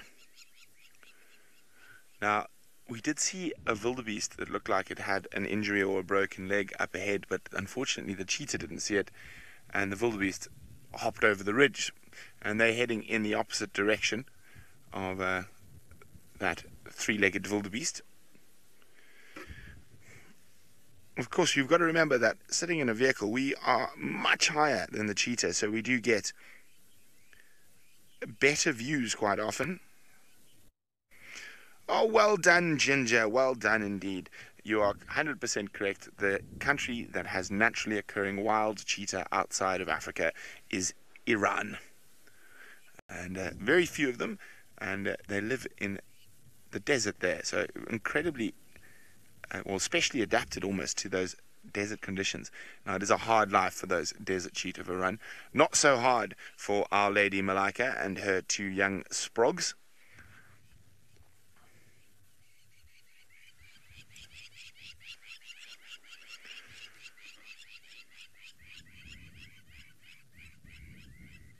Now, she's heading in the general direction of Lookout Hill, where she has spent quite a bit of time in Possible. Hi, Ryan. Ryan is wondering, when the boys leave Mom, will they spend time together or will they separate? They will almost certainly form a coalition, and they'll probably spend the rest of their lives together, or their living lives. Now, as you can see, she's heading towards a low-lying area. She will cross, I think, to the other side. Let me just see what is on the other side. Make sure there's no lions there. I mean, last time I looked to the other side of the valley, there was a lion. At the moment, all I can see is an ostrich. 2 ostriches. 3 ostriches. But no Tommies.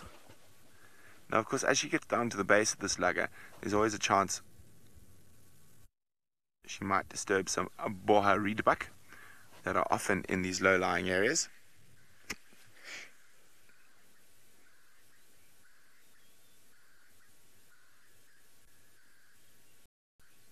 We lose you, but we don't want to lose the kitty cats. Let's just have a quick look at those ostrich over there. Now, as a big male and 2 females. There we go.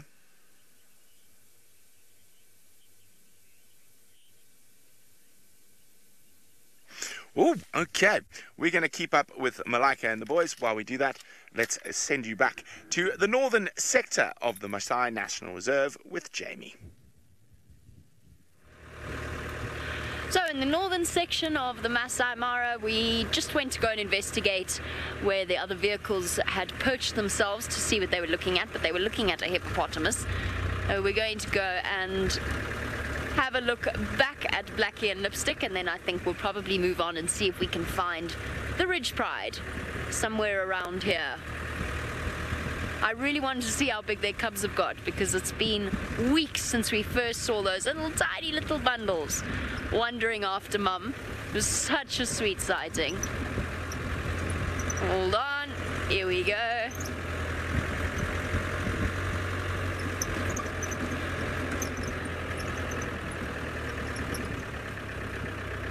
I wonder if perhaps we shouldn't go around. Let's have a look at the other male. We might be able to get a view of his face if we look over the back of the first male.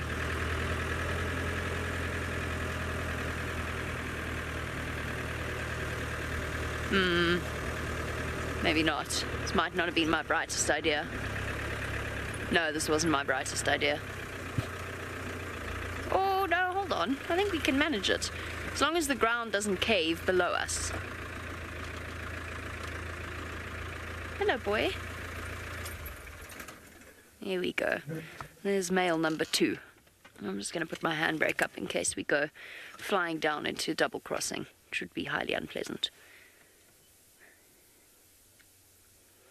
Sleepy, snoozy lions. But really lovely to actually properly become acquainted with them. As I said, this is the first time that I've seen them up close. And the male lions of the Masai Mara are magnificent. big dark manes.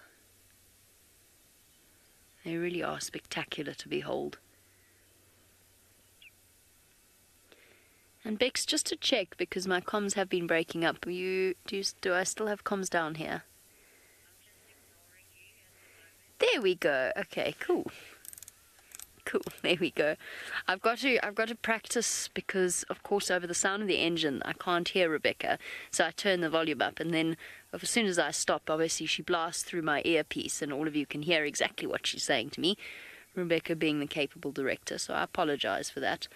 I think I've turned it down sufficiently so that you don't have to have dual voices.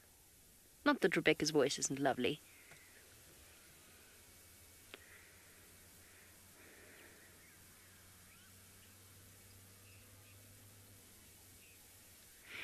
Good morning to Pokemon. Now, Pokemon, just as he's looked up beautifully.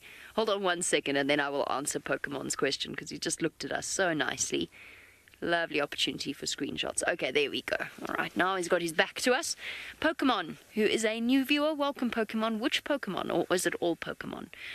You want to know, don't we feel scared or aren't we in any danger when we're parked so close to the big cats?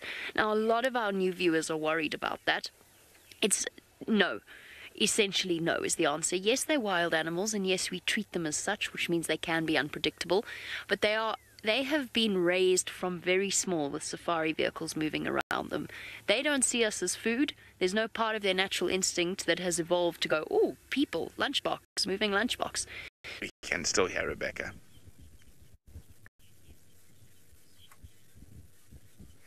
Omkar is wondering, is there any difference between African and Asiatic cheetah?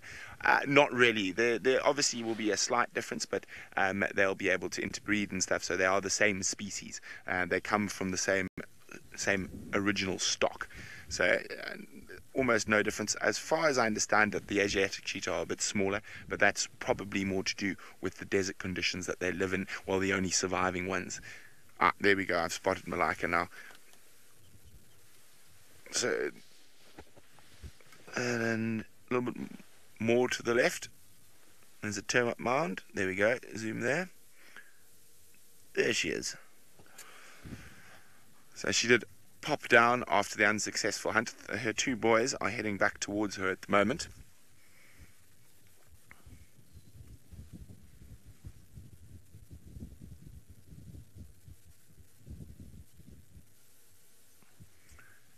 Now, they're probably going to rest for a little bit, but I still think they are going to continue moving.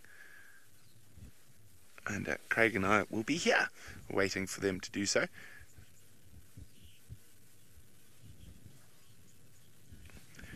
Oh, morning, Sean. Sean's wondering, do cheetahs sleep as much as lions do? No, not nearly as much.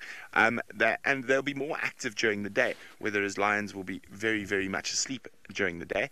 The cheetah are more active during the day, but they generally sleep less than lion and leopard, probably only around 8. Well, last night I think they probably slept through 14 hours a day or so. And it all just depends on what's happening at that moment. What are those two troubles up to? You see them? Are they climbing up on that fallen stick there? No, I thought they might jump up onto that fallen branch. Mom, they might be looking for scrub hairs. Oh, and a bit of shade.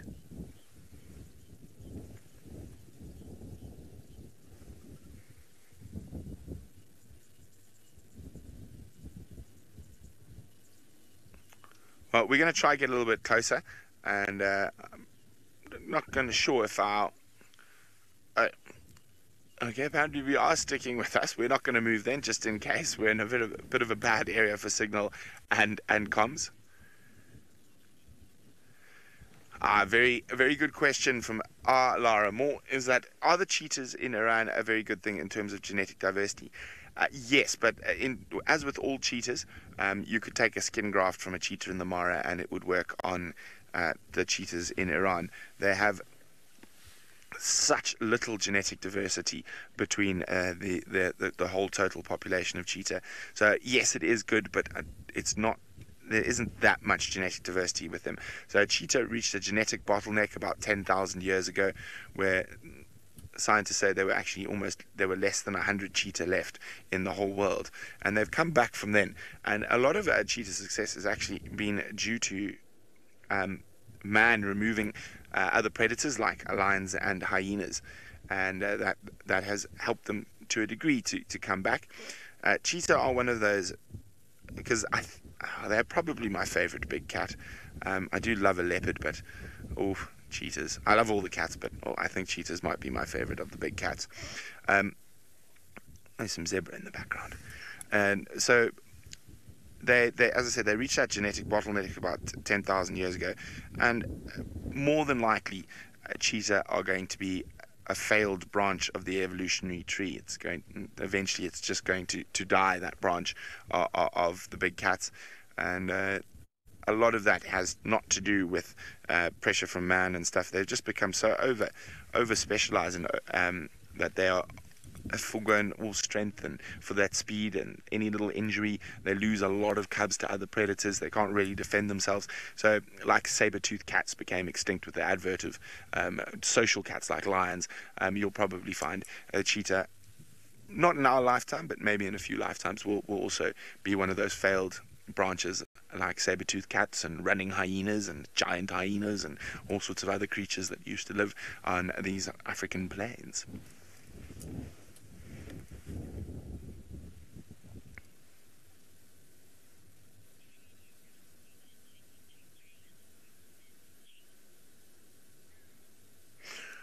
Okay, I'm going to try and get a little bit closer to the cheetah, and then I'm going to be testing whether we have signal and comms with Rebecca on top of the hill. But while we do that, Rebecca has asked me to link to Taylor's wit and charm. I'm not sure she's got either.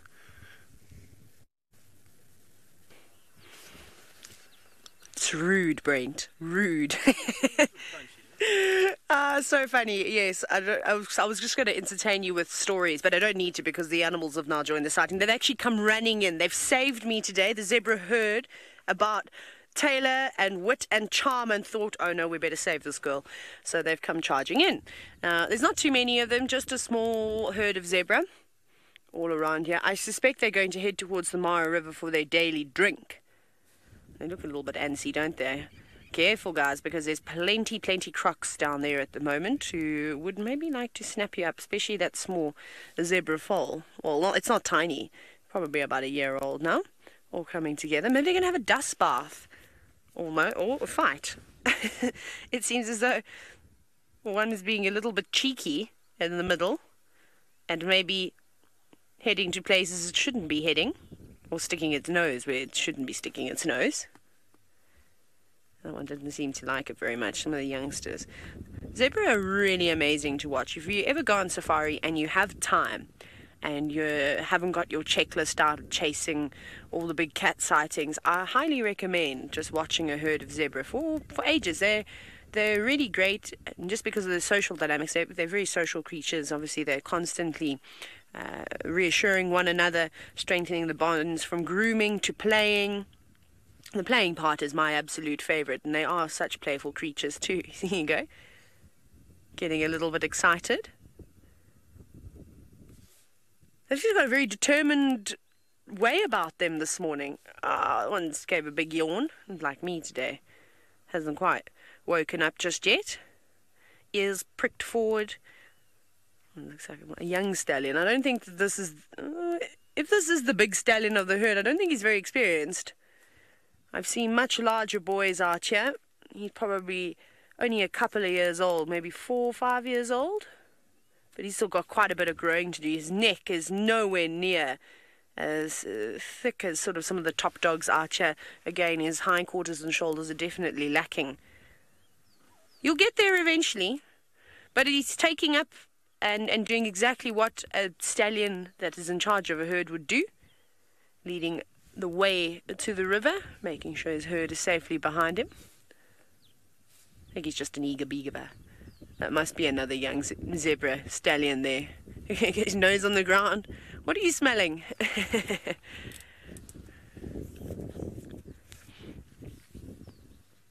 Now, Becca Sue, a great question. We're wondering about how long zebra foals will stay with their mum for. Well, if it's a female, you'll probably find it will end up living within that herd. If it's a stallion, when they get to a couple of years old, zebras will have a foal every single year. And it's not uncommon to see mom with her 2 offspring. But typically around 3 years old, 2.5, 3 years old, the stallions will start moving out and forming bachelor groups and leaving big herd. This actually looks like they're mainly young stallions in here. I think maybe it was just the one mare with her youngster, and then the rest of them are all boys, which is quite interesting. So they'll suckle. For about 6 months, they normally are weaned, but you'll see them right at mom's side when they're 6 months and younger. They don't sort of venture too far off, and then they become brave and start moving around, playing with everyone else. Very fluffy, though, that fella. You'll lose that fluffiness eventually. You need to get a curry comb and start brushing away.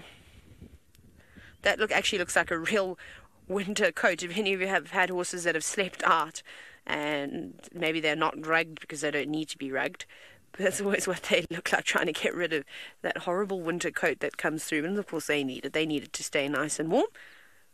Ideally we want our horses, especially if they're competition horses, to have nice sleek shiny coats, short coats. And they come the rest of them here. These look like older boys at the back here, and one mare. Yeah, he looks a bit better, that fella in the middle. Much more sort of what I would expect, a stallion in charge of a herd. So I think that's what happened here. I think there's just a mare with her offspring and surrounded with the boys. Safety in numbers, maybe she got separated and she just joined up with this bachelor group, and there's nothing wrong with that. Oh, you've got a nasty injury on your hindquarter. Can you see that? Right over there. What has happened to your bottom? That looks like from fighting with other zebras. I mean, we know how sharp their teeth are. We've been very lucky we've been able to examine a zebra skull in the tent in South Africa, and we know how sharp those teeth are, and also those hooves as well. You can imagine these hooves will be quite rough edged too. They don't get the farrier out here. The ground naturally has to start wearing it away, and it won't be very even and smooth, so I wouldn't want to be kicked by one. Now, Nikki, you're wondering, when will a stallion become dominant over a herd of females? It depends, Nikki. Again, it's so many different things. It's hard to give an exact answer. It will depend on, are there any big stallions in the area? You know, are there already established breeding herds running around? Then you might find it be a bit difficult to try and get involved, especially if you're a young up-and-coming stallion. You might have to start in the least favorable areas and work your way sort of to the top and to the prime grazing lands and the river's edge. But anywhere from about, I would say, but from about 4 years old, I reckon they could start. You know, you might get lucky, you might find a really, really old stallion that's, you know, absolutely exhausted. He can't go on any longer. But the reality is, you might find it only between 5 and 7 years old that they could start to mate. There's so many zebra out here that there is so much competition. And if you're not a fit and strong enough male, you might never mate, ever, in your entire life. That might just be one of the things. But they're very cheeky, this group. They're all greeting one another. You can see that they're playing about. They're really, you know, starting to challenge one another for dominance. And eventually they'll leave the bachelor group and go off and try and find a herd of their own. That's beautiful. Thank you for that, zebra. That was very nice.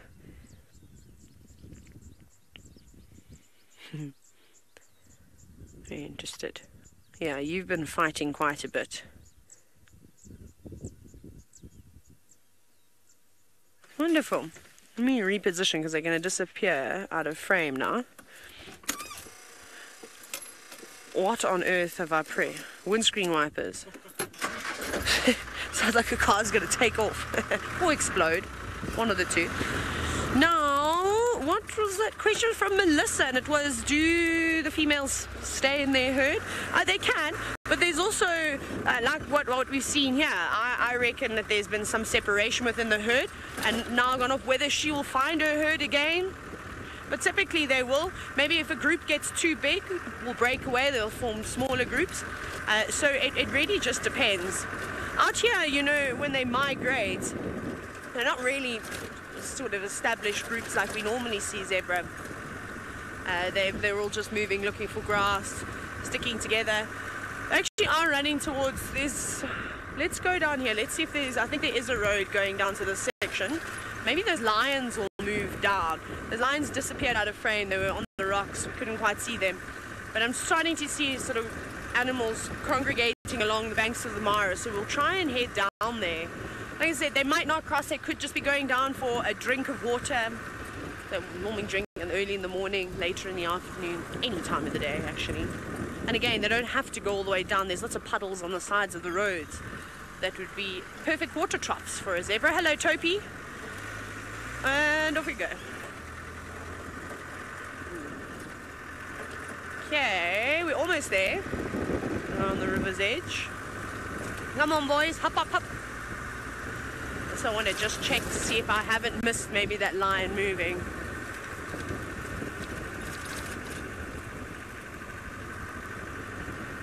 What am I looking at in the tree? Can you see that, Ferg? What does that look like to you? A knot in the tree. Is it in the tree? What is that? I've lost my binoculars. Oh, it's baboons!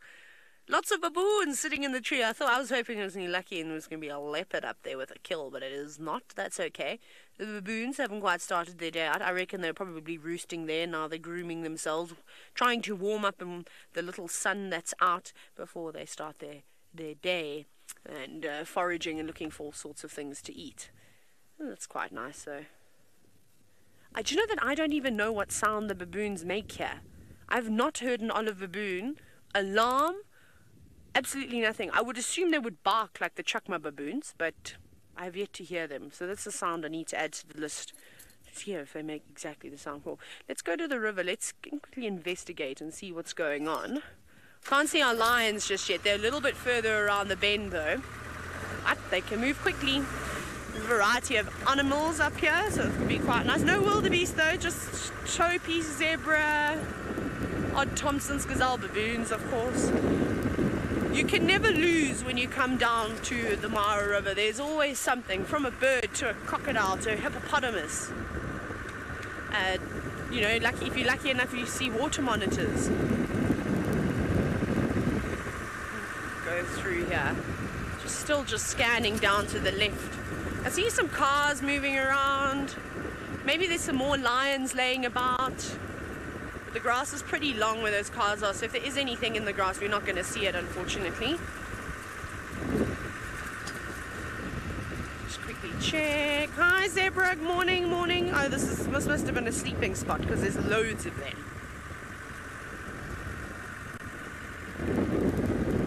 Alright, let's find a good spot. Ooh. There we go. No, don't panic. That's no need to panic, zebra. Jason, you were wondering what would happen to the herd if the stallion was killed. Probably a new stallion would just come in and take on over. Stallions do have quite a good relationship with their mares, though. They definitely spend some time sort of grooming the females, and you'll see there's normally one female that he just absolutely adores. So I don't think it'll be particularly nice for the group, but in the end, if there is a gap in the market, another stallion is going to take that opportunity and move on in. Whether the mares would be very happy about that, I'm not so sure. It would take some time to establish a bond, like with anything. It's the same thing with animals as it is with humans. You know, you have to constantly keep working on relationships with one another, especially if you're living the herd life. It's so important for your survival, because the more in tune you are with one another, the better chances you have of having each other's back just by spotting predators and, of course, working together. This is lovely. There's a big group coming down here. They don't look like they're going to cross, though. Well, not in this particular spot. Right, I'm just trying to think what we're going to do now. Buffalo, you're going to cross the river. You look like you want to come across here, don't you? I'm staring around. There's plenty of animals here. Let me just move forward. Can we have a look? Well, we're going to go forward and look into the Mara River very, very quickly. Oh, crocs. That's quite cool. We're going to do all the 2 shots today. So, another big mammal. Oh, and there's banded mongoose. There is so much going on down here.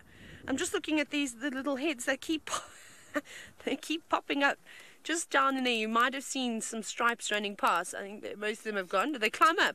Oh, they're so quick. There they go. Whew, up. Must have been. And again, mongoose we know will den in termite mounds in any sort of natural crevice, and this would be a good spot here. On the banks, lots of sort of natural cavities. Water monitors will dig on the side of banks. Obviously, the variety of bird species that live there too. So maybe they're looking for something to eat. Maybe they're looking for eggs. So who knows what they're doing here? There's 2 big dugger boys, and they're just sort of staring towards us like a buffalo normally does. Big crocs laying on the bank. And one of the coolest things I saw was buffalo swimming across the Mara River. That was really nice. They're really good swimmers, in fact, which looking at a buffalo, you'd think they're quite sort of heavy set. But they can swim like you have no idea. Can you imagine a crocodile trying to take on a fully grown buffalo bull? That would be crazy, I think. Too crazy to see. A young fella, though. He's in prime of his life. His horns are nice and sharp. I don't think anyone's going to be messing with him too soon.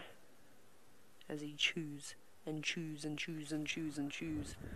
What are those cars looking at?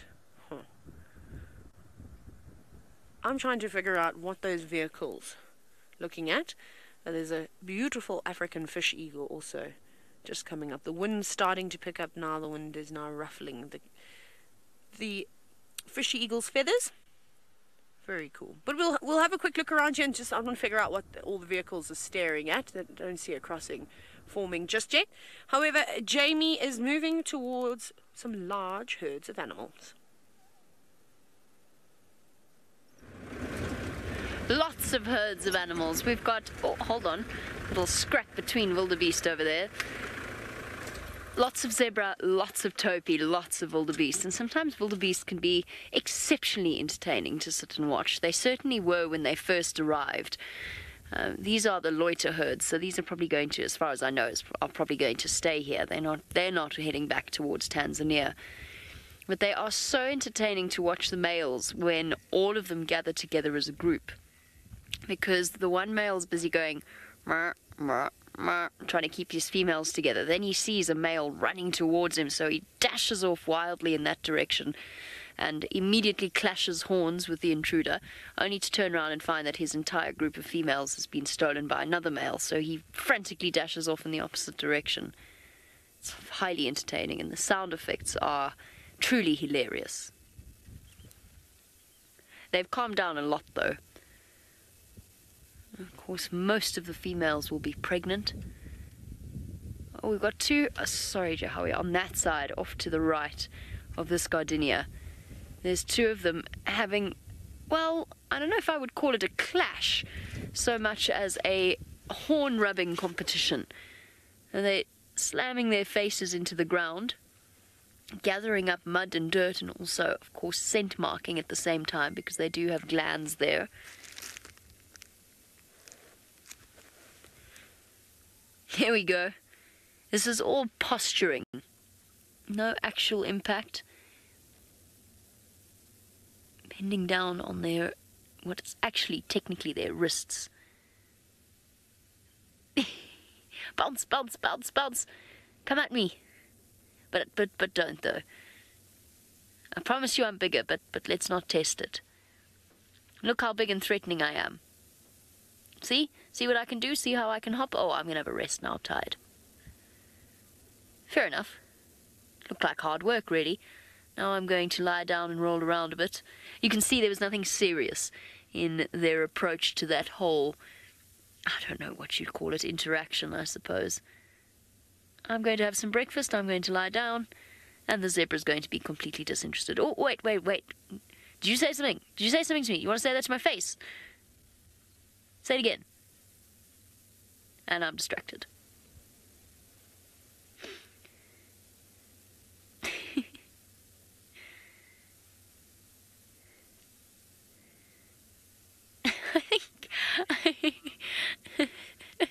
Actually, I wonder if it's not a stable fly or a tsetse fly or something that's biting it.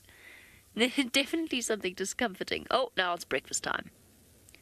The life of a wildebeest is a simple one. Sleep, eat, fight, mate, often in quick succession. Oh, we've got a third party has joined the mix and seems to have sort of mediated between the two. Everybody's calmed down a great deal now. The zebra's still disinterested. Completely.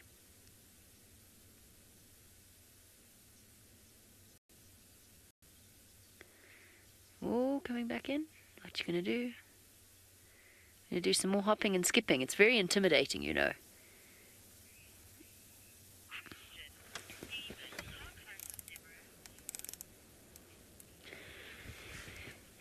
Stephen, I'm sorry, I just wanted to watch these circling because now we've got 3 of them going at it. Stephen, hold on to your question. I'll come back to it in a second when we can have a look at the zebra. But let's just watch how this plays out with these 3 because they're being thoroughly entertaining.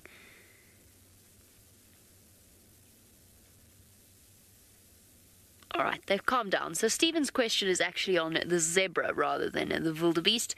And Stephen's wondering about how closely, genetically, zebra are related to horses. They form part of the same family. They are equids. And they are absolutely, in a way, related to horses. They are far more closely related to something like a donkey, though. So they're still the equus family. And you do get different species as well. So you get the Grevy zebra, you get the plain zebra, you get the different Grant zebras. Now there's actually quite a few. There's 3 species and quite a few subspecies as well.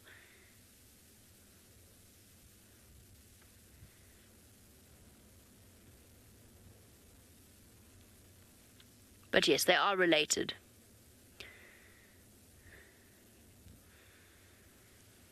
That brings us to the question that we so often get asked once we start talking about horses and zebra. While we look at our zebra grazing, you want to know why is it that human beings don't ride zebra? First of all, you can actually quite seriously injure them. Their back strength. Obviously, donkeys, horses, we've actually played quite a role in terms of their breeding and in terms of actually creating animals that are capable of being beasts of burden, so to speak. And riding horses and so on. Zebras' backs don't work that way, but if you can get onto the back of a zebra, even a hand-raised zebra, I will give you a round of applause. Those things bite, they kick, they just don't tame very easily at all. I've been bitten by a tame zebra. It was a highly unpleasant experience. It was very painful and left a very nasty bruise. So absolutely, they are not really tameable. If you could use that term. They're not really. They have been used in the past briefly by various peoples as a beast of burden, but it doesn't work. It just doesn't work. They're just not built that way.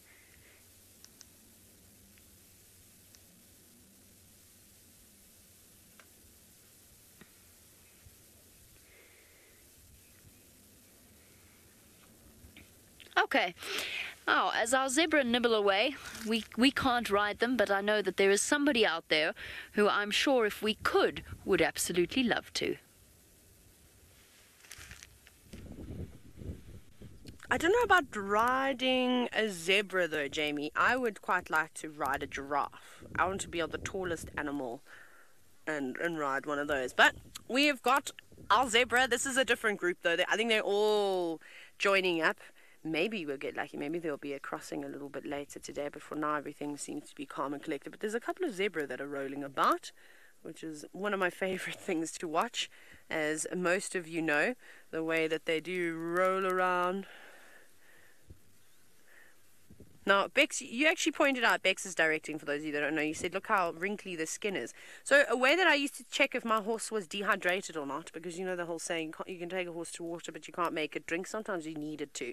And after long rides, the easiest way is if you pull the skin of the zebra, obviously not hard, you don't hurt them, and if the skin sort of stays and it takes a very long time to go flat again, that's normally how we would tell whether our horses needed a decent drink. I wonder if that wasn't happening there, because it was quite wrinkly. Don't dehydrate yourself, zebra. That is the silliest thing to do.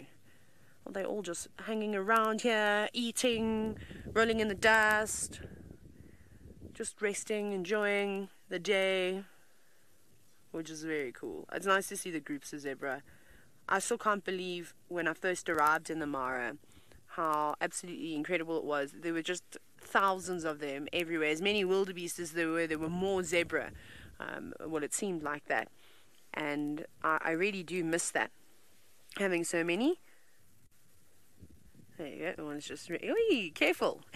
They're feisty, this group. And I suppose when there are so many of them in here, he's like that one annoying friend that just won't leave you alone, you know. That one there going, okay, fine, you're done, I'll go to the next one then. I'll try my luck over here.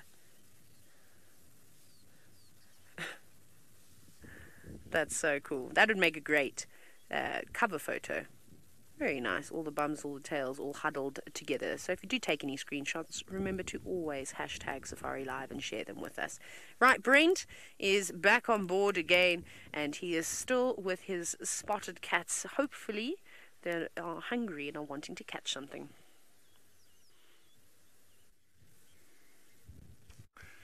Well, they are very hungry. Taylor was looking at stripy bottoms. We're looking at a spotty bottom of one of the young boys. Now, I think he's looking for scrub hares at the moment. Just checking around the base of little bushes and trees along the edge of the lugger. What are you up to, mister? Or are you smelling where another cheetah male has scent marked? That could also be a possibility. Oh, and his brother is busy stalking him. He's coming right next to me. Look at you. Sneaky, sneaky. You're trying to sneak up on your brother. Sneaky, sneaky little boys. Ah, you got spotted. But that doesn't mean the game is up.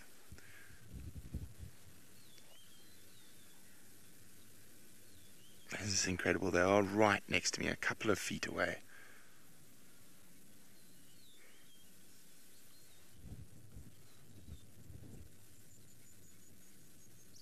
Hello, Trouble, and then Trouble 2. Aww. Hey, boys. Oh, you can actually hear them purring.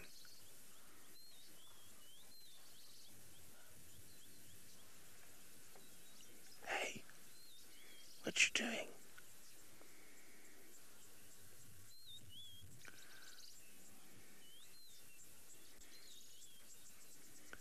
Unfortunately, we just are in that very bad sort of area for comms, and Rebecca's breaking up. I know there's a question, but I can't actually hear it. Well, here comes Mum. It looks like they are going to walk behind us, and we're going to have to move. And as I say, we're right at the base of a lugger.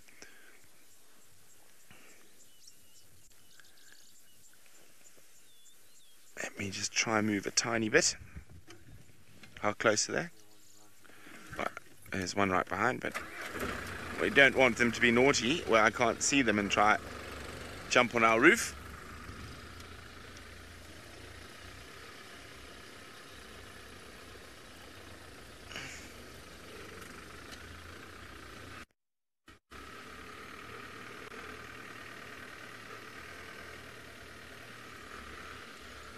Okay, it looks like Malika is going to go across the little... Now I've got to find a way to cross as well. So I think I might have... Oh, look, off I go. Playtime.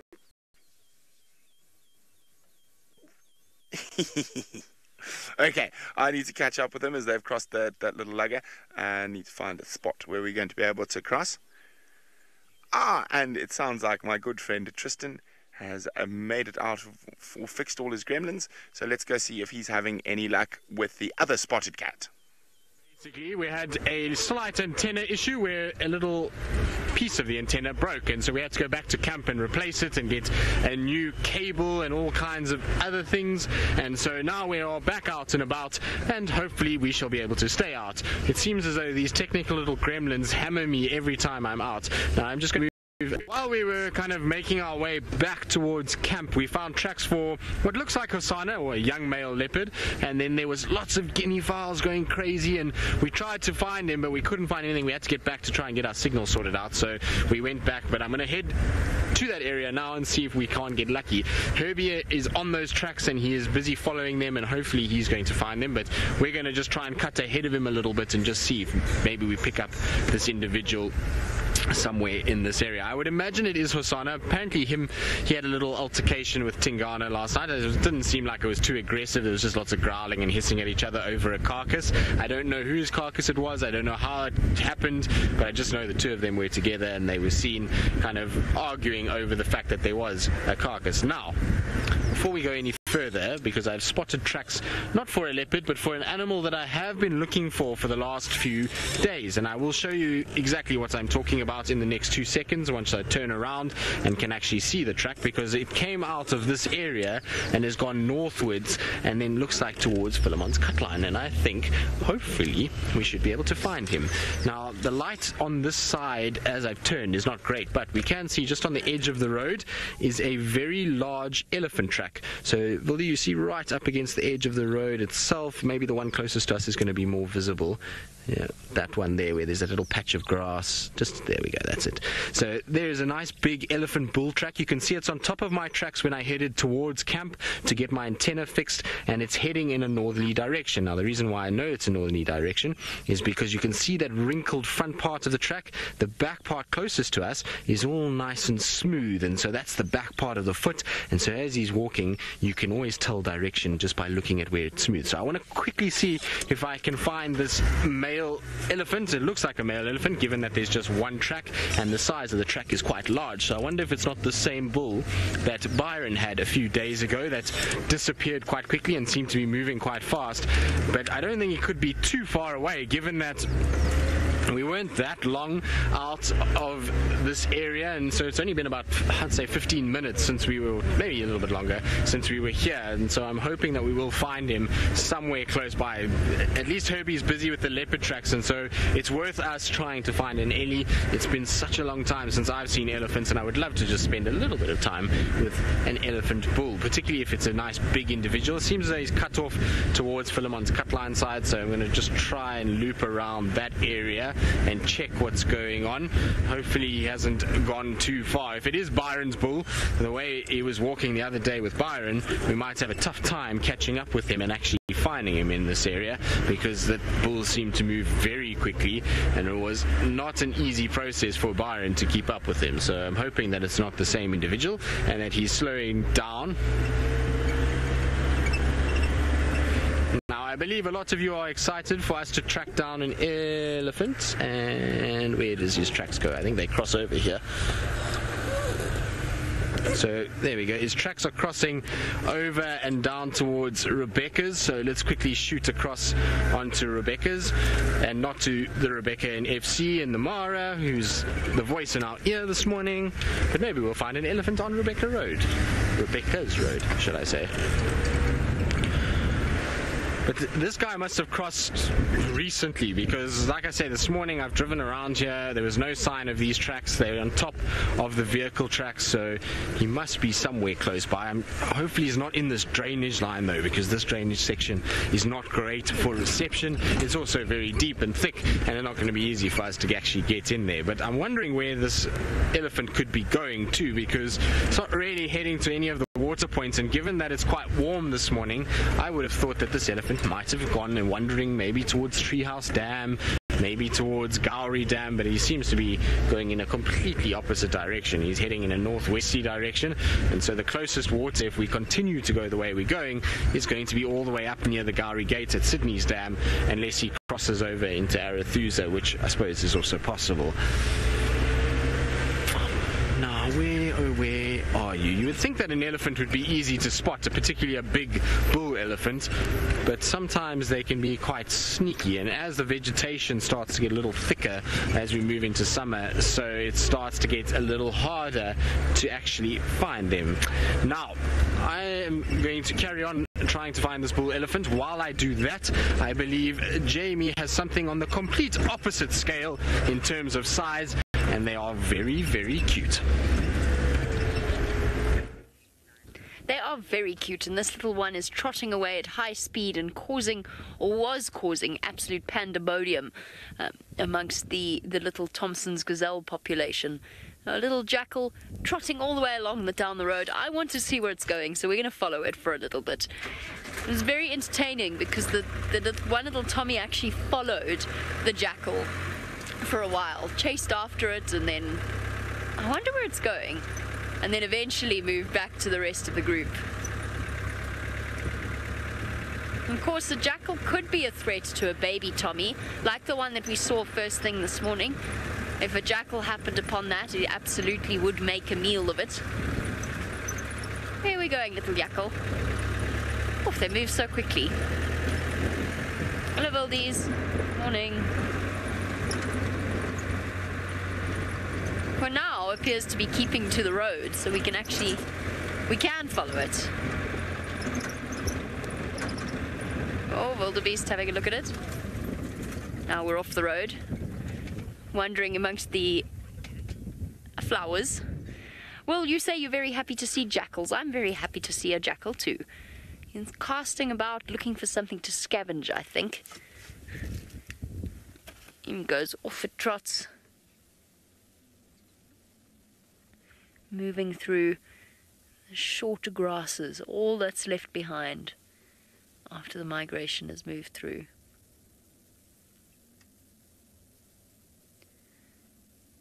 Trot, trot, trot, trot. Such a difference between the dogs and the cats out here. That complete stamina. Grommet, or I think it's Grommet, I did get that right. No, Rebecca, I didn't get that, make a mistake there. Grommet, you want to know what the jackal's staple diet is?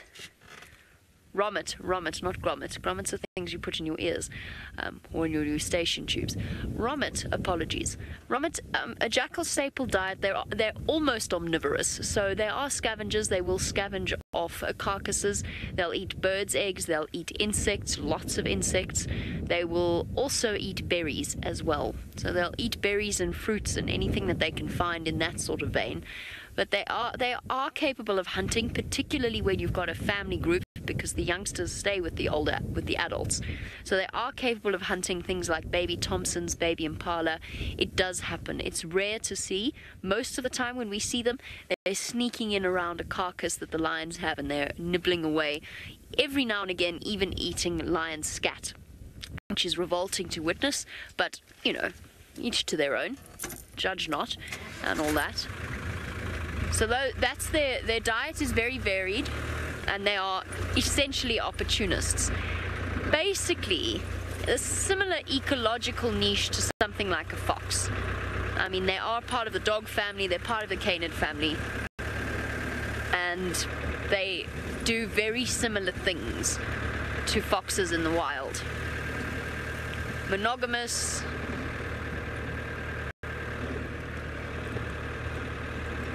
I'm sure you're all wondering where Brent has disappeared off to. Well, the wonderful news is that he's still with his cheetah, and they are feeling high-spirited this morning.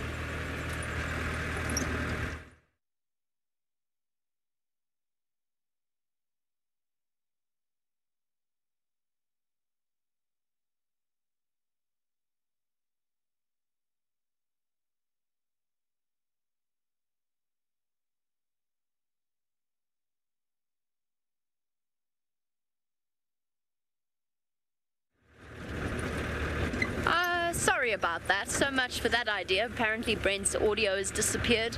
In other words, he can't talk to you.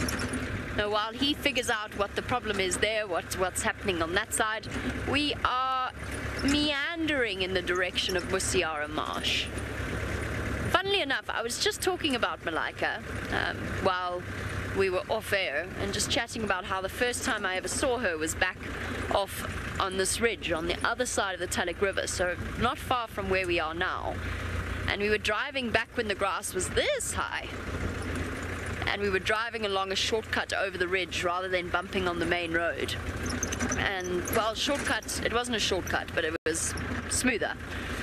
And all of a sudden we looked up and there were these zebra that were just racing in our direction, and there was Malika sprinting after them with her 2 boys in tow. That was the first time I ever saw Malika. I've hardly spent any time with her since, actually. Need to remedy that. What I'm hoping to find around the marsh, because they have been around here, is Armani's 2 girls. So we met Imani a few days ago, their big sister. Now I want to see if I can find the 2 girls, because at some point soon, I imagine, they're going to split and they're going to move off and become completely independent from each other and completely solitary. So it'll be nice to spend as much time as we possibly can seeing 2 female cheetah together before they reach that age of independence. Piggy? Piggy and a shepherd's tree. There are some very striking trees out here because there's hardly any vegetation. Are you going to run away from me, pig? Don't do it. It's okay. You're a big boy. Here we go. Managed to stop without squeaky brakes. And there's some very, very large warthogs here. Massive tusks you can see his bottom set. Those, of course, being the dangerous ones, the sharp set of tusks, or tushes as they're known. And an accompanying oxpecker. One thing I haven't seen, which I've been dying to see here, is a group of banded mongoose grooming a warthog. I really, really want to see that. Here's the beautiful tree, shepherd's tree. Stark. Stark and very picturesque. Have to be tough to survive out here on the windy plains.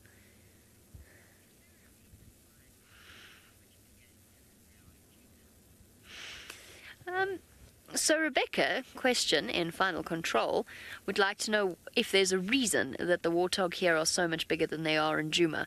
I don't think that on average they're that much bigger. I've seen some really large warthog in South Africa, no, but then again I've seen larger warthog here. So I'm going to go ahead and say it's food availability. It's access to resources. I'm not sure what the average weight is here versus in South Africa. It would be interesting to know, but I don't know it off the top of my head.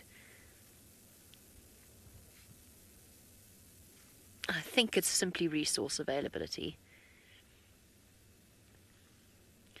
I want to see some more cute little piglets though. There's lots of them wandering about. I must have a look in my Estes book, because that does give the different weight averages for different places.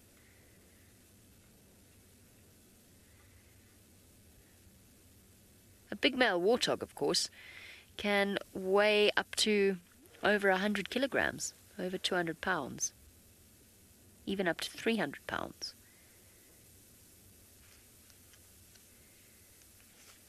I reckon this chap hasn't quite reached that point yet, though. He's big. He's not that big.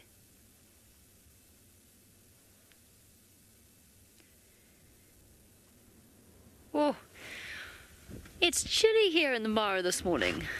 Wind is howling. The sun is shy. It's hiding behind the clouds. Let's go and find ourselves a nice low-lying area, slightly more sheltered.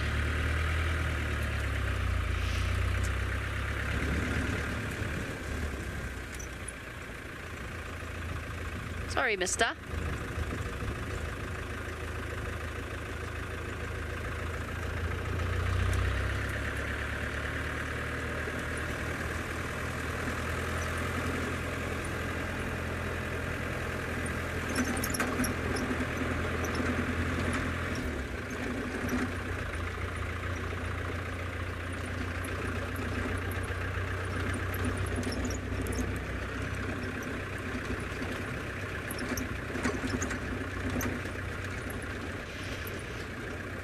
after all of this rain, everything is looking fresh, green and absolutely beautiful here in the Mara. Now Djuma has a different dry kind of beauty off across on that side of the continent.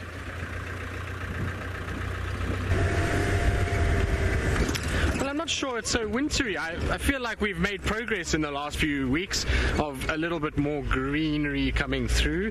So it's starting to change. I mean, it's not completely summery just yet, but there is at least some green. It's just shades of green starting to and well, that makes things a lot better. Now, I'm sure you're wondering how our elephant tracking has gone. We found our elephants, but it seems to be the two shyest elephants in the entire world. There was also a zebra close to those elephants, and Viam and I reckon that maybe the zebra was chasing the elephants, and that's why they're running away from us, because we can't take blame for it. We didn't do anything. We just spotted the elephants, and then they started to run away from us. So I don't know what's going on, but we're going to try and get round to quarantine. They are heading up towards that area, and I'm hoping if it's nice and open, at least if it's long distance, we at least get some view of our two Ellie bulls that are moving around. They both look like fairly young individuals, actually not as big as I first thought, so hopefully they will stick around. Might be because they're slightly smaller males that they're a little nervous of this noisy green object that's coming through the bush, but it would surprise me because to get to where they are now, they would have had to have come through quite a few of the other reserves, and I'm surprised that nobody else would have seen them. So it interests me as to why they're a little bit nervous, but they are. Either way, it doesn't, I suppose, really matter. But we just need to get up this hill and round onto the other side, and hopefully they will be somewhere where we can actually get to see them, and they'll actually stay still for us to be able to film them for a little bit. It was amazing though how just watching them, they knew exactly where they were going. So as we tried to kind of turn to follow them, they immediately, tails were out, which is always a sign that elephants are a little bit kind of wary of what's going on, and they moved straight into the deepest thicket that they could and down into a drainage line. So it's almost like they know as soon as we go into here, you can't get anywhere near us, and this is where we're going to hide out. And so I don't know if we're going to get view of them again, but well, it's worth a try. Like I say, it's at the end of the day, I haven't seen Ellies in so long, so it's such a nice thing to see again. I'm hoping that this is going to be the kind of watershed moment, whereas now that we've got two of these young bulls, that the rest of the females start to come back and we start to get herds back, and hopefully even the herd with Fang in it. It would be nice to see them again. There's still no word. I know somebody asked me, I can't remember who it was, asked me a few days ago about it. Still no word on where Fang is or what she's been up to and how she's doing. So I'm sure she's around though. If you think about the lack of elephants that we've had over the last little bit, it makes sense that she's probably somewhere on one of the river systems just enjoying the springtime down at the beach, basically. That's what I think anyway, and hopefully she will be back inside at some point soon. Now when I was with those when we spotted those elephants, we could see these male impalas straight across from where the Ellies theoretically should be, so we should be able to see them straight ahead of us now. That big thicket that you see right in front, that is where we lost them, is inside that big dense thicket in front of us. So hopefully they've popped out somewhere in this general vicinity. Even if we can just find their backs or their ears, that might even help us. What do you think, Vildi? Liam reckons the zebra got both these elephants and they're now unfortunately been consumed.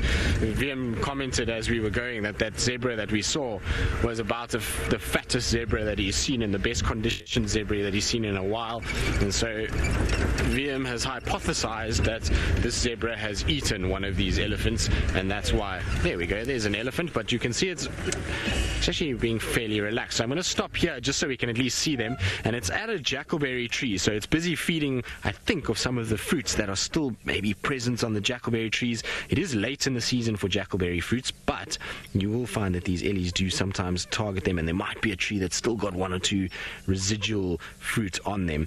But there we go. So as Rebecca is reminding me, this is the survivor of this attack from the zebras. It has managed to get away and managed to seek shelter in the drainage line where the zebra won't come. The zebra is going to stay on the plains and try and hunt from that area. But at least it's an elephant, so they do exist and they are around, and it's nice to see one of our big, large grey pachyderms again. It's been such a long time, and I love spending time with elephants. It's one of my favorite things to do, and while I've been absolutely spoilt by the leopards recently and spent a lot of time with them, I do sometimes miss being just in amongst the ellies and having those relaxed afternoons where you've just got elephants all around you and the sun is setting and it's just a beautiful time of the day and such an special experience to have these big ellies all away around you and just to enjoy their company. But you can see still moving, not staying still, and they're moving right in this drainage section. So it's starting to warm up a little bit now. The sun is quite high and I think it's getting a little hot for them, and that's maybe why they've gone into this drainage section. There's also a lot of cover, so if they're a bit nervous of us, they can hide and camouflage themselves. Now, it sounds quite strange to say that an elephant will camouflage itself, but it does happen. They are incredibly well adapted to blending into their environment, and we do see them blending in quite often.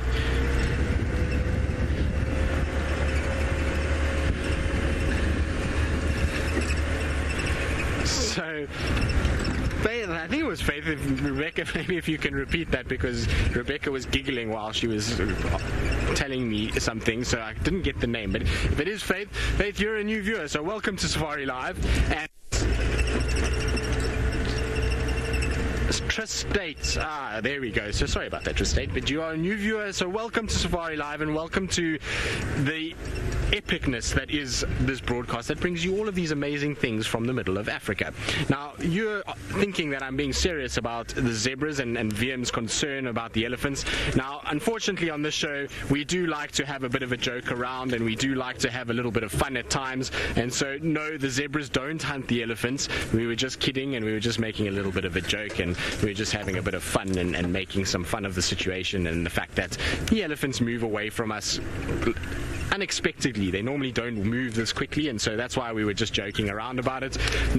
Zebras are actually animals that are grazers, so they'll eat grass. They're not going to worry the elephants at all. The ellies are completely unperturbed by the zebra. It's more the fact that we're driving around, and that's why this elephant has gotten a little bit nervous. There might be younger males that have split off from their herd recently, and they're just a little nervous of being out in the open with a big vehicle, and that's maybe why they're just on a bit of the nervous side. And there we go. We can at least see them quite nicely. But you see how that elephant has even changed direction. So it was coming straight up this drainage line. So where we are now, this little riverbed section in front of me, that would have been where it would have gone. But because of the vehicle, it almost seems as though it's veered off onto the other bank and is still starting to move that way. Now, because these animals are displaying a behavior where they are not impressed by us and are not really happy by us following, I'm not going to follow them any further. At the end of the day, we don't really want to stress any of these animals. We want to be able to view them and them to be completely relaxed. When we see behavior like this where an animal is completely changing its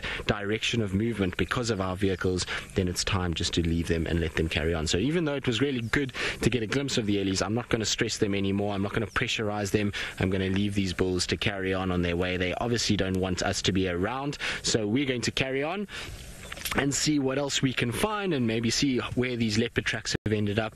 And while we do that, let's go back to Jamie Patterson, who I believe is on her way home to breakfast. And I know yesterday she had a great discussion about breakfast and what she felt like, so I wonder what's on the menu for this morning. I am a long way from breakfast still. I might stop and have a cup of tea. That's how far away from breakfast we are.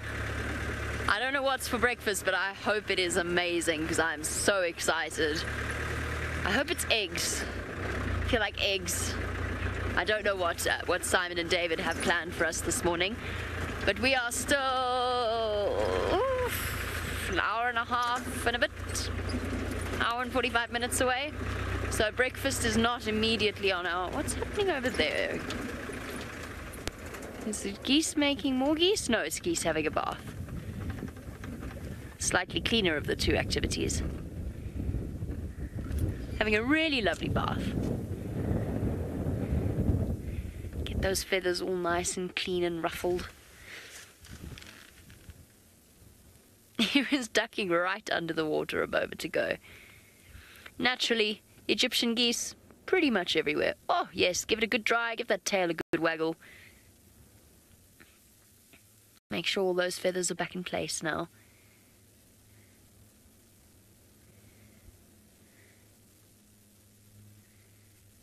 Tough to do when the wind's howling like this, as you can see from the poor one on the right. I wonder what that feels like if you're a bird and the wind's blowing your feathers like that. Oh yes, you look beautiful. All clean and now strutting out of the water.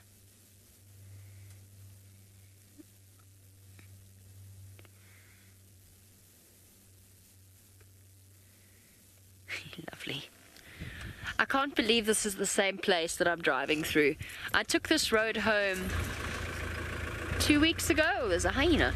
I took this road home about 2 weeks ago with Ferg, and it was brown. Completely brown, and there was no water in any of these little, well, holes. I don't quite know what else you'd call them. Wallows. There's a hyena.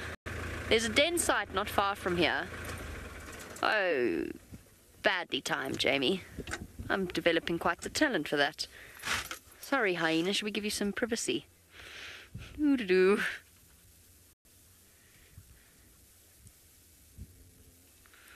We must be nearly there. Ah, maybe quite a large meal. There we go, now we're done. Lots of fibre in the diet.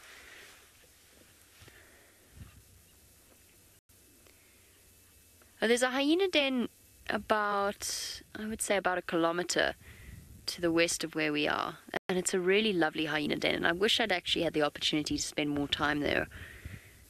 Because there were, last time I drove past, there were tiny, tiny little cubs. I'm not sure what you'd call this group. The Marsh Clan, maybe. I'm not sure if they have an official name, or the Musiara Clan. No, they can't be the Marsh Clan, because there's a Marsh Pride. Musiara Clan. But there's a cheetah called Musiara. I don't know. I don't know what they'd be called.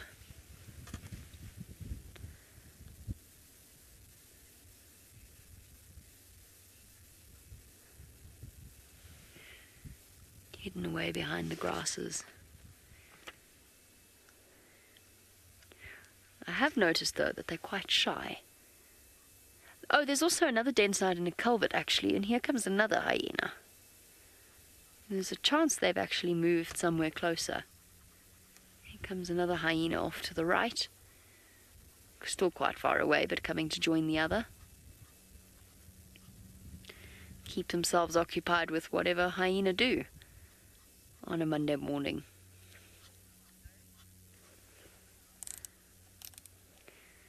Don't forget to send through your questions on #safariLIVE on Twitter. We're probably going to move on from these hyenas. We've still got a way to go. And now that Tristan's mentioned breakfast, well, no, I can't. Oh, that's the third hyena. I don't know, I can't think of anything else. I wonder if they've got breakfast on their minds.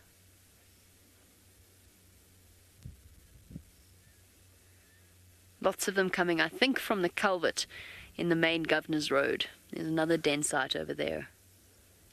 So there's 3 hyena here. All being watched by the zebra. The zebra not too concerned, though. Alright, we're going to move on. We're going to carry on in the direction of breakfast. I'm also slightly concerned about our fuel. No, it's okay.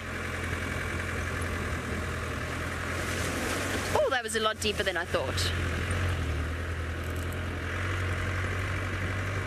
And just by the way, because the reason we're having slight problems with our fuel at the moment is because there's a problem with a fuel tank, or fuel pump, at Angama, which means that we are having to find ourselves alternative sources of fuel. I filled up partially in Talik. Taylor's filling up at Serena as we speak. We'll make a plan. It's not hardly a disaster, but it's just one of those things. And despite my best efforts, I think I've just arrived at the Governor's airstrip. I was trying to go around it. Always important when crossing an airstrip to look both ways, left and right. There's even signs to that effect somewhere. And the marvelous news, of course, is that David is... Oh wait, hold on, this isn't the airstrip. Oh, the airstrip's there. There it is, found it. David is arriving back. David, of course, being one of our cameramen, he will be back today. We're all very excited. We've missed him enormously. And he's coming back, but he is not landing lots of hyena around. He's not landing at the governor's airstrip. He will be landing at Kitwe.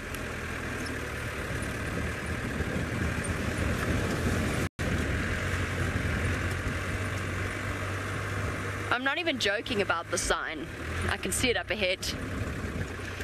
Alright, I've already explained to you a little bit about the great fuel crisis of October 2017. Luckily, Taylor has managed to salvage her situation, and she's all done and back out on the road. Woo! No more living life on the edge, which is actually kind of disappointing. I quite enjoyed the adrenaline rush of not knowing when the car was going to stop moving, but that won't be happening for quite some time. We're as full as the car can be, which is quite nice. But yes, I see there was many people there today actually, all filling up, so I think everybody knows what's coming. So making sure that they don't get stuck out in the middle of nowhere with no fuel. Hello animals, hello impala, hello zebra. Just going to go across and around up top towards the airstrip, just have a little look. I don't know where Scar's been hanging around lately, but I've seen him here, and he wasn't along the river, unless those cars that we'd seen earlier that I was telling you about were looking at him, and it was quite possible he could have just been laying in the grass and we wouldn't have even known he was there, because I couldn't see what they were filming. I don't think they would have been taking pictures of grass either. I don't think that's why people come to the Mara. So, what is that noise?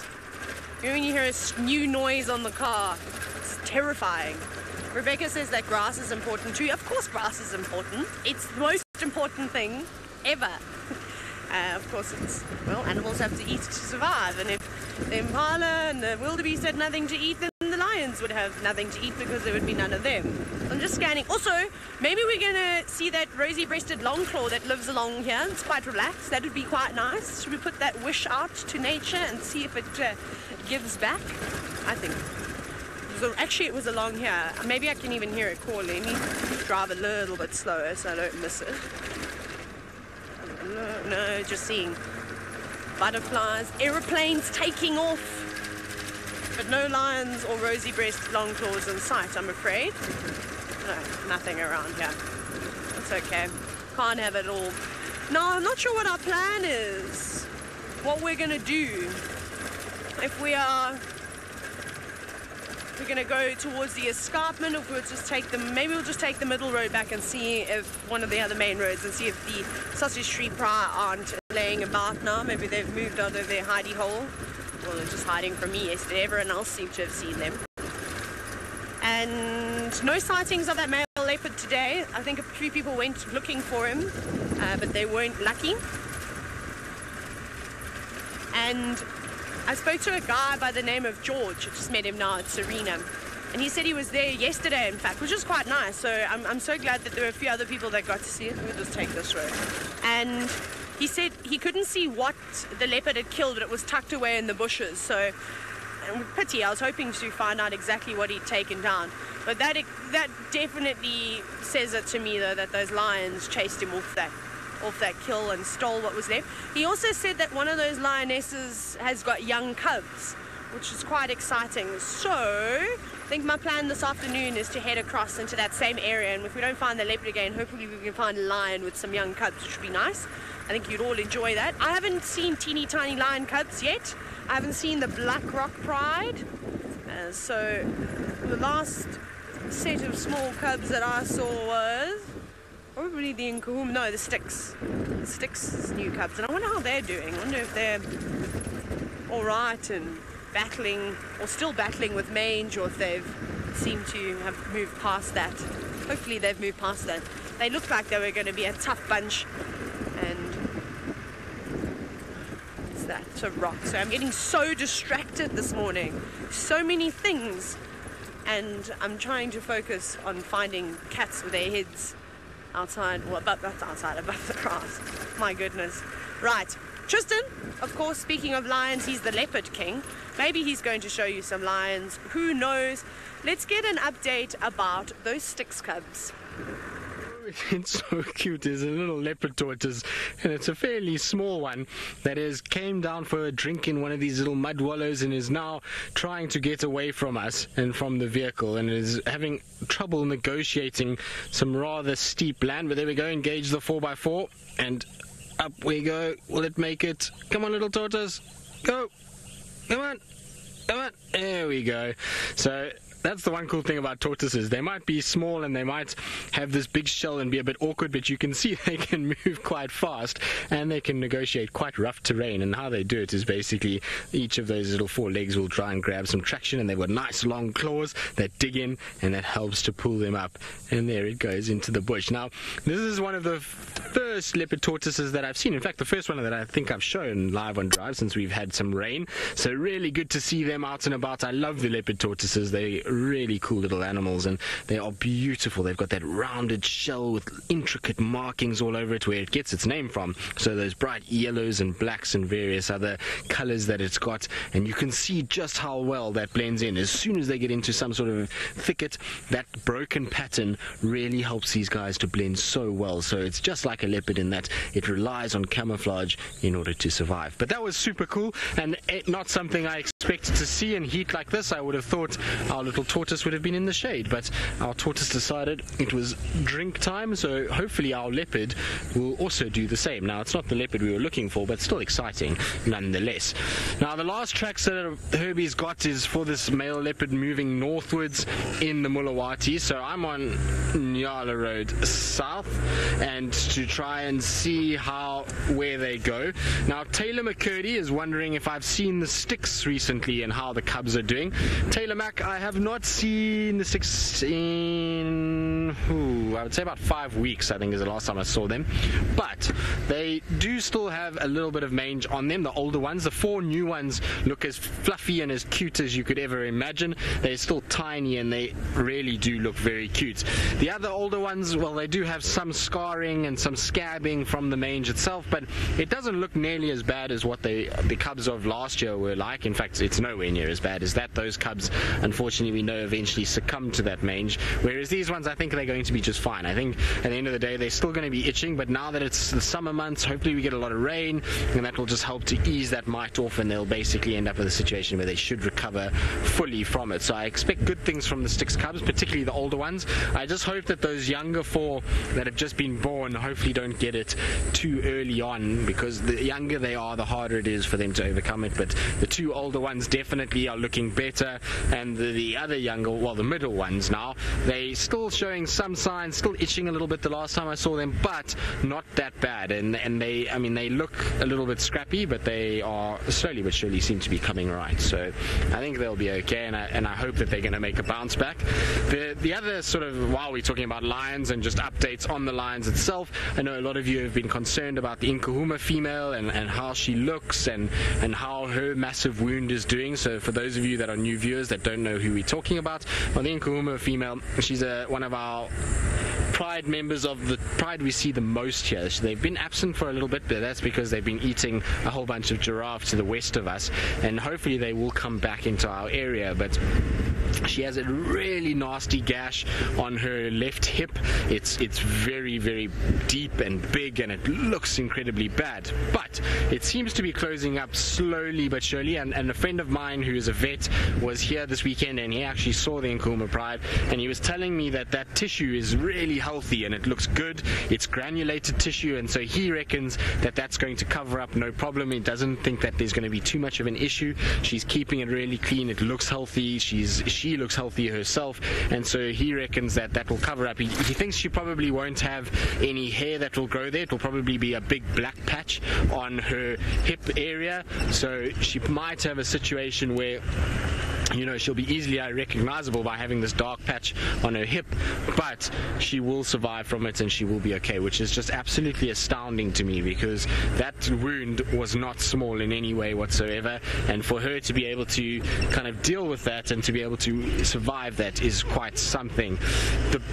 Bit of bad news though with the Djuma Pride is that it sounds like one of the little ones of the newest litter is no longer there, is missing from the Pride. So it sounds like only 2 little ones have been seen over the last few days and not 3. So I think one of them might be missing. But we'll try and see, and hopefully they'll end up coming this way. I believe they're on Elephant Plains still this morning. So I'm hoping that they do head this side.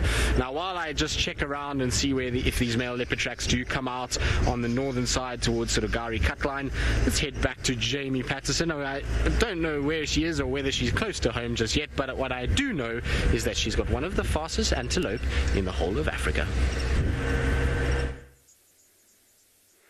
I have got one of the fastest antelope in Africa, but at the same time, this little one isn't going to be running anywhere anytime soon. So to take your mind off the worry on over the Djuma cub, we have got a brand new baby Topi. We must have missed the birth by an hour at the most. You can see Mum still, or she did, still have a little bit of blood around her rump, and this little one is still wet. So this is a new little life that has just emerged into Musiara Marsh for rest. And it has been suckling already. When we first arrived, it was feeding. Now that it's taken a few skips and jumps, and it really did. I mean, it's amazing.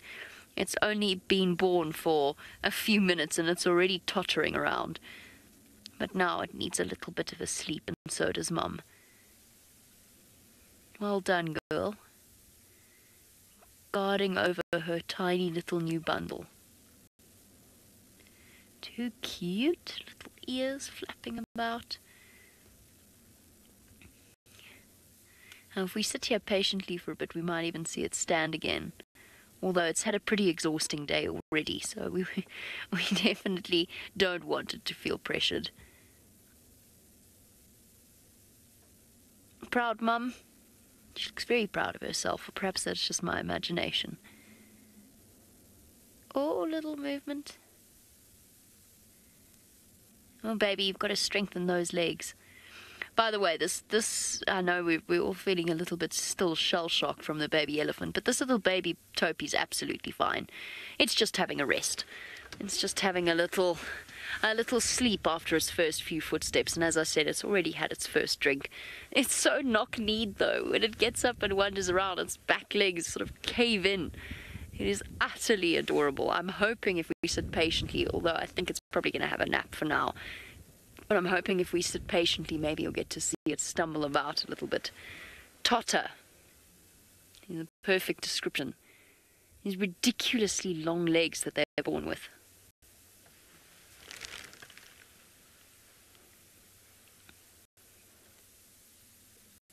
I'm sorry, Bex, I've turned you down so much I didn't actually hear that question properly now. I know the question comes from Jordan, and it has something to do with antelope. Jordan, you want to know how the antelope species differ. Quick little groom from Mum. Well, we get different types of antelope species in different places. So out here in the Masai Mara, we see Topi. Back in South Africa, we'd see Sabi. Sabi and Topi are almost the same. Essentially, they are the same. But here in East Africa, the Topi have the black legs and shoulder decorations. So their coat is different. And we do get different species. So Thompson's gazelle you will not see in South Africa, but you will see springbuck, not so much on Djuma, unless you're very lost. You won't see springbuck on Djuma, but you will in South Africa. They look very similar. You'll see kudu and inyala. I have seen some bushbuck here in the Mara, but I haven't seen a kudu or an inyala wandering about here, whereas I have seen lots of eland in the Mara, which I haven't that side. Their birthing season differs. The Topi are all giving birth now around about a similar time as the antelope in South Africa, but the impala don't have a strict breeding season in the way that they do in South Africa, which is why the males are so much bigger here, because they actually need to compete for a far longer period of time than the males do in South Africa during the strict breeding season. So those are just some of the examples of the differences. Obviously, wildebeest are an antelope, and you don't see them in nearly the same numbers back home in South Africa as you do here. Even during the non-migration periods, where it's just the loiter herds. She's ruminating.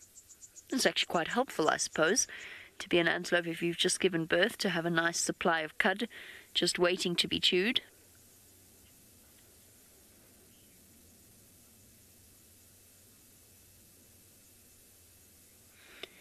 Cheryl, no, the black marks are not bruises. That's the pattern of Topi's fur. So there is a type of hartebeest called a coax hartebeest or a Congoni here in East Africa, and it looks very similar to a Topi, but it's very pale in color. And I know that Viam's already entertained you all with some very highly strange comments.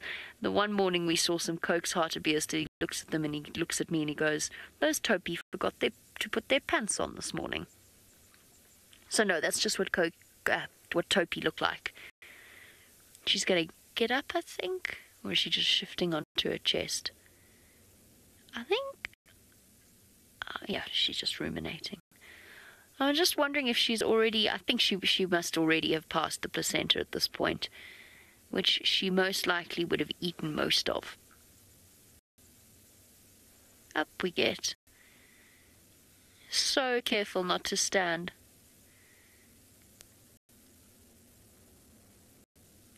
Yes, the antelope do most of the time. They will eat the amniotic sac after the birth. It helps, of course, to replenish their nutrients, but most importantly, it helps to get rid of the smell of a newborn baby, because they're so vulnerable in these first few hours, and it doesn't do to attract a predator. And you've just seen how many hyenas are lurking around. This mother's very lucky that none of them have found her. And the whole process, there we go, look, up we get. Wobble, wobble, wobble, wobble. There you go, breakfast time. Mom's going to give you a good clean. See what I mean about the knock-kneed? And it's windy today, little one. There we go. Oh, marvellous. You know, you shouldn't really run before you walk, or so they say.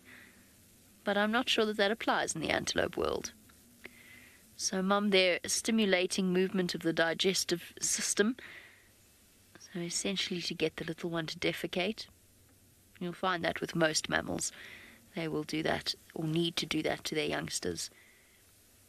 Which is why if you ever find yourself hand-rearing kittens or puppies or anything like that, you have to rub them in order to stimulate that process. You can still see the umbilical cord there. Hop, hop, wobble, wobble. Strengthen up those legs. Look how tiny its face is compared to Mum. It's ridiculous. Nope, Mum's leg's in the way there, so is her tail. You're going to have to go round.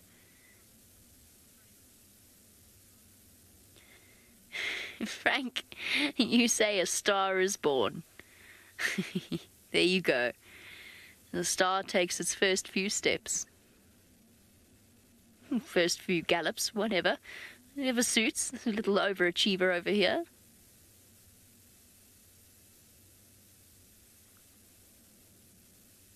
Imagine how surreal this whole process must be to the little one. I suppose they're not fully grasping, but they're so much more developed than human babies are when they're born. So their senses are all starting to fire off synapses in their brains. All those muscles being used, all of a sudden they're hearing the wind, the smell of the grass. Whoopsie, speed wobble. Ah, very neatly covered up, very smooth, little one. Legs that fold like a trestle table. Oh, so sleepy. So much overstimulation. It's gorgeous. Well done, Mum. Can't believe we missed it. We were so close. Oh, well. It's one of those things you have to get really lucky with. And it's always special when you do. Mum's already gone back to breakfast.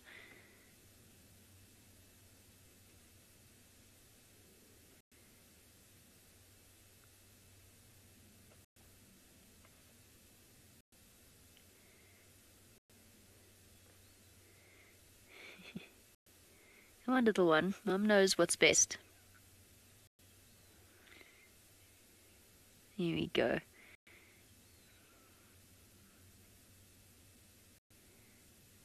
Proper clean. While Mom still has her breakfast dangling out of her mouth.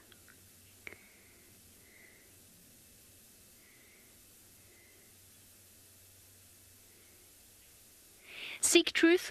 The best time for a baby animal to be born is at exactly this time of day. So around about the morning time, when it's starting to heat up, the lions, leopards and hyenas are all generally ensconced in either some shade or, in the case of the hyenas, in some water, to spend the rest of their days resting, or the rest of their day resting. There's no guarantee that a hyena won't come across it, or a lion, but for the most part this is the best possible time, and you'll find that most babies are born between now and mid-afternoon. Sometimes, of course, obviously the mum doesn't have any control over it, nor, I think, does she reason that that is the best time for her. So sometimes, you know, like with James and the zebra foal, it's born at night,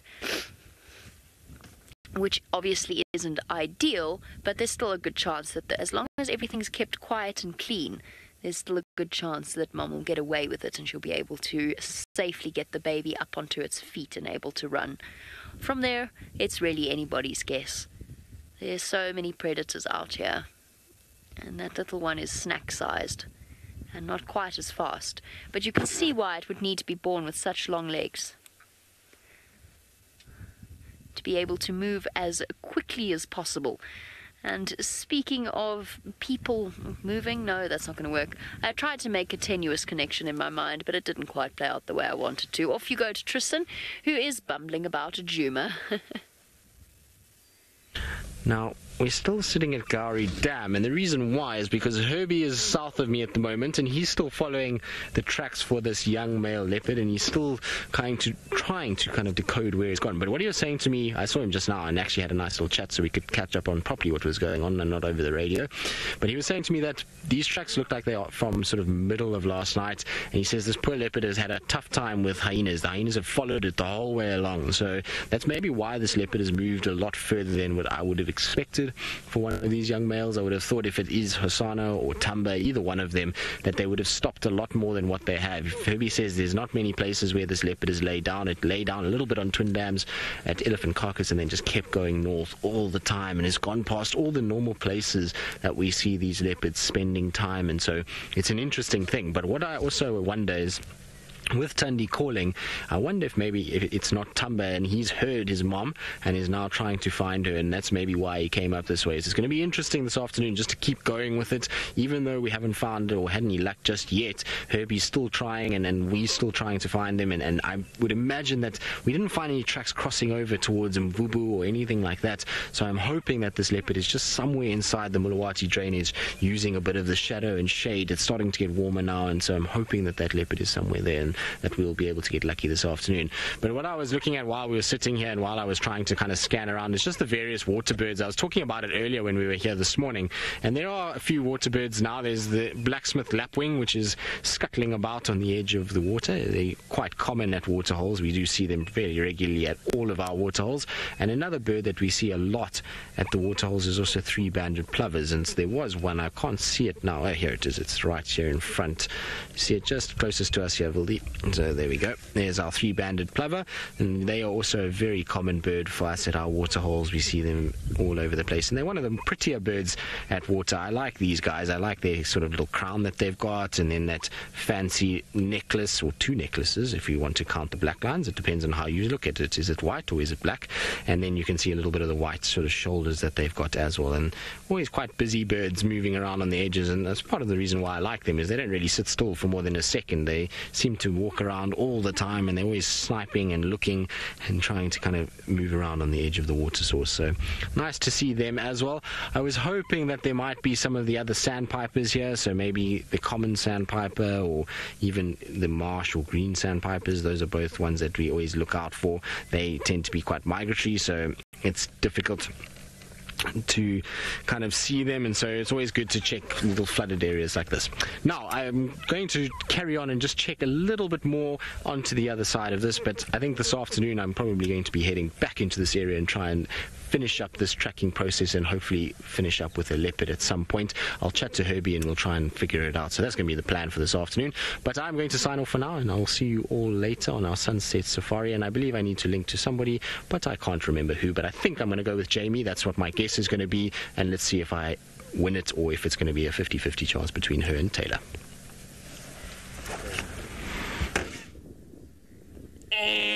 You lose, Tristan. No breakfast for you. But I have a song for all of you this morning.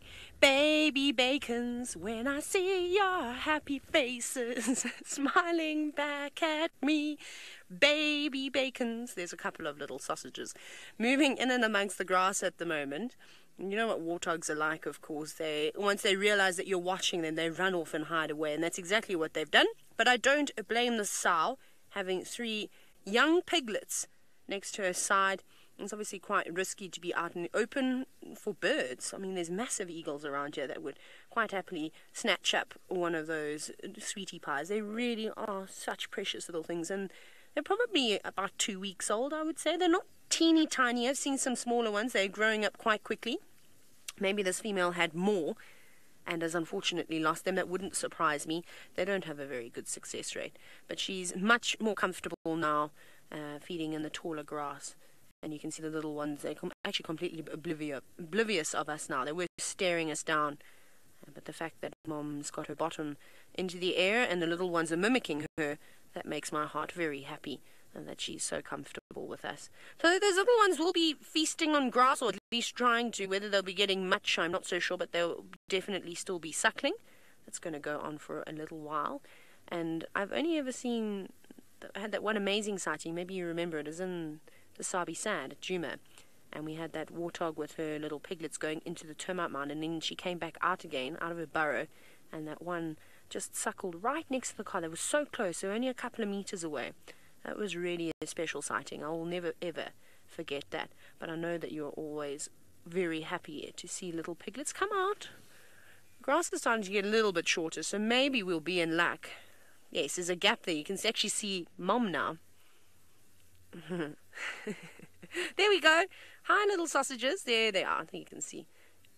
They are so precious. And a dragonfly flying across the screen too. Many of them around at the moment. Hopefully they'll be catching all the mosquitoes and the midges and that have been bothering myself and the rest of the team for the last couple of days. But she'll hang around here. It's a perfect spot. It's great here. There's little puddles that she can lay in, keep nice and cool, and then of course great grazing. Now, Linda, are you wondering if we go out in between sort of the shows? Yes, yeah, of course we do. Especially if we're up across the other side. At the moment, the cheetah have been fantastic. They've really been so valuable. So we've been spending quite a bit of time with them. And then we also had some crossings. So you'll find when you're on the other side of the river in the reserve, you're pretty much out at about 6 o'clock in the morning, coming back after afternoon's drive, after the sunset safari. So, yeah, we spend hours and hours. The little one looks like it's trying to suckle. You might not win from that angle. Maybe you can find a teat there, and that will help. But it does look like there's one little piglet that's desperately trying to get some milk. Oh, well, no, look at them. They're all jumping over one another, making sure, well, I'm sure there'll be a little battle there as to who gets the teat that's producing the most milk. That's very precious. It's a pity the grass is so long. But that's okay. Now, we've obviously spent quite a bit of time with our little warthog friends. I'm not going to keep you any longer. Let's go across to Jamie and her knock-kneed topie. The knock-kneed topie is upstanding and sort of investigating its new world with great enthusiasm. Occasionally slightly too much enthusiasm, and it finds itself with a bit of a speed wobble problem. But it is utterly adorable, is it not? Come on, got to strengthen up those back legs. That's what's going to propel you. One day you're going to be the fastest antelope. There we go, breakfast. Come on, you can do it. Oh, whoops, we missed. Distraction. It was suckling for a long time when we first arrived, so I think it's not its main priority anymore. Look at that, that's a tail, yes. Wobble, wobble. That little tail's ridiculous. Is it not? Too sweet. I have to be honest, I think what's strongly on its mind at the moment is its first defecation. Seems to be, oh wait, hold on, no, we're going to go for a run. Oh, wobble wobble. Well done, little one. Oh, just by the way, we do apologise, and I think we'll finish off. You don't need to see my face. We'll finish off watching the baby Topi. And just an acknowledgement that we do know that we have slight problems with our stream this morning. We do sincerely apologise, and our tech team is working on it as we speak. So we should be up and running and running and better by this afternoon sunset safari. So it is time for us to do our farewells and our thank yous. Thank you to Jahawi for the lovely camera work, and thank you to Rebecca in Final Control, our team in South Africa, as well as the rest of the Mara team. Most importantly, the big thank you goes to you, and of course to this mother Topi for allowing us to experience a special little moment at the end of the sunrise safari with a darling little baby.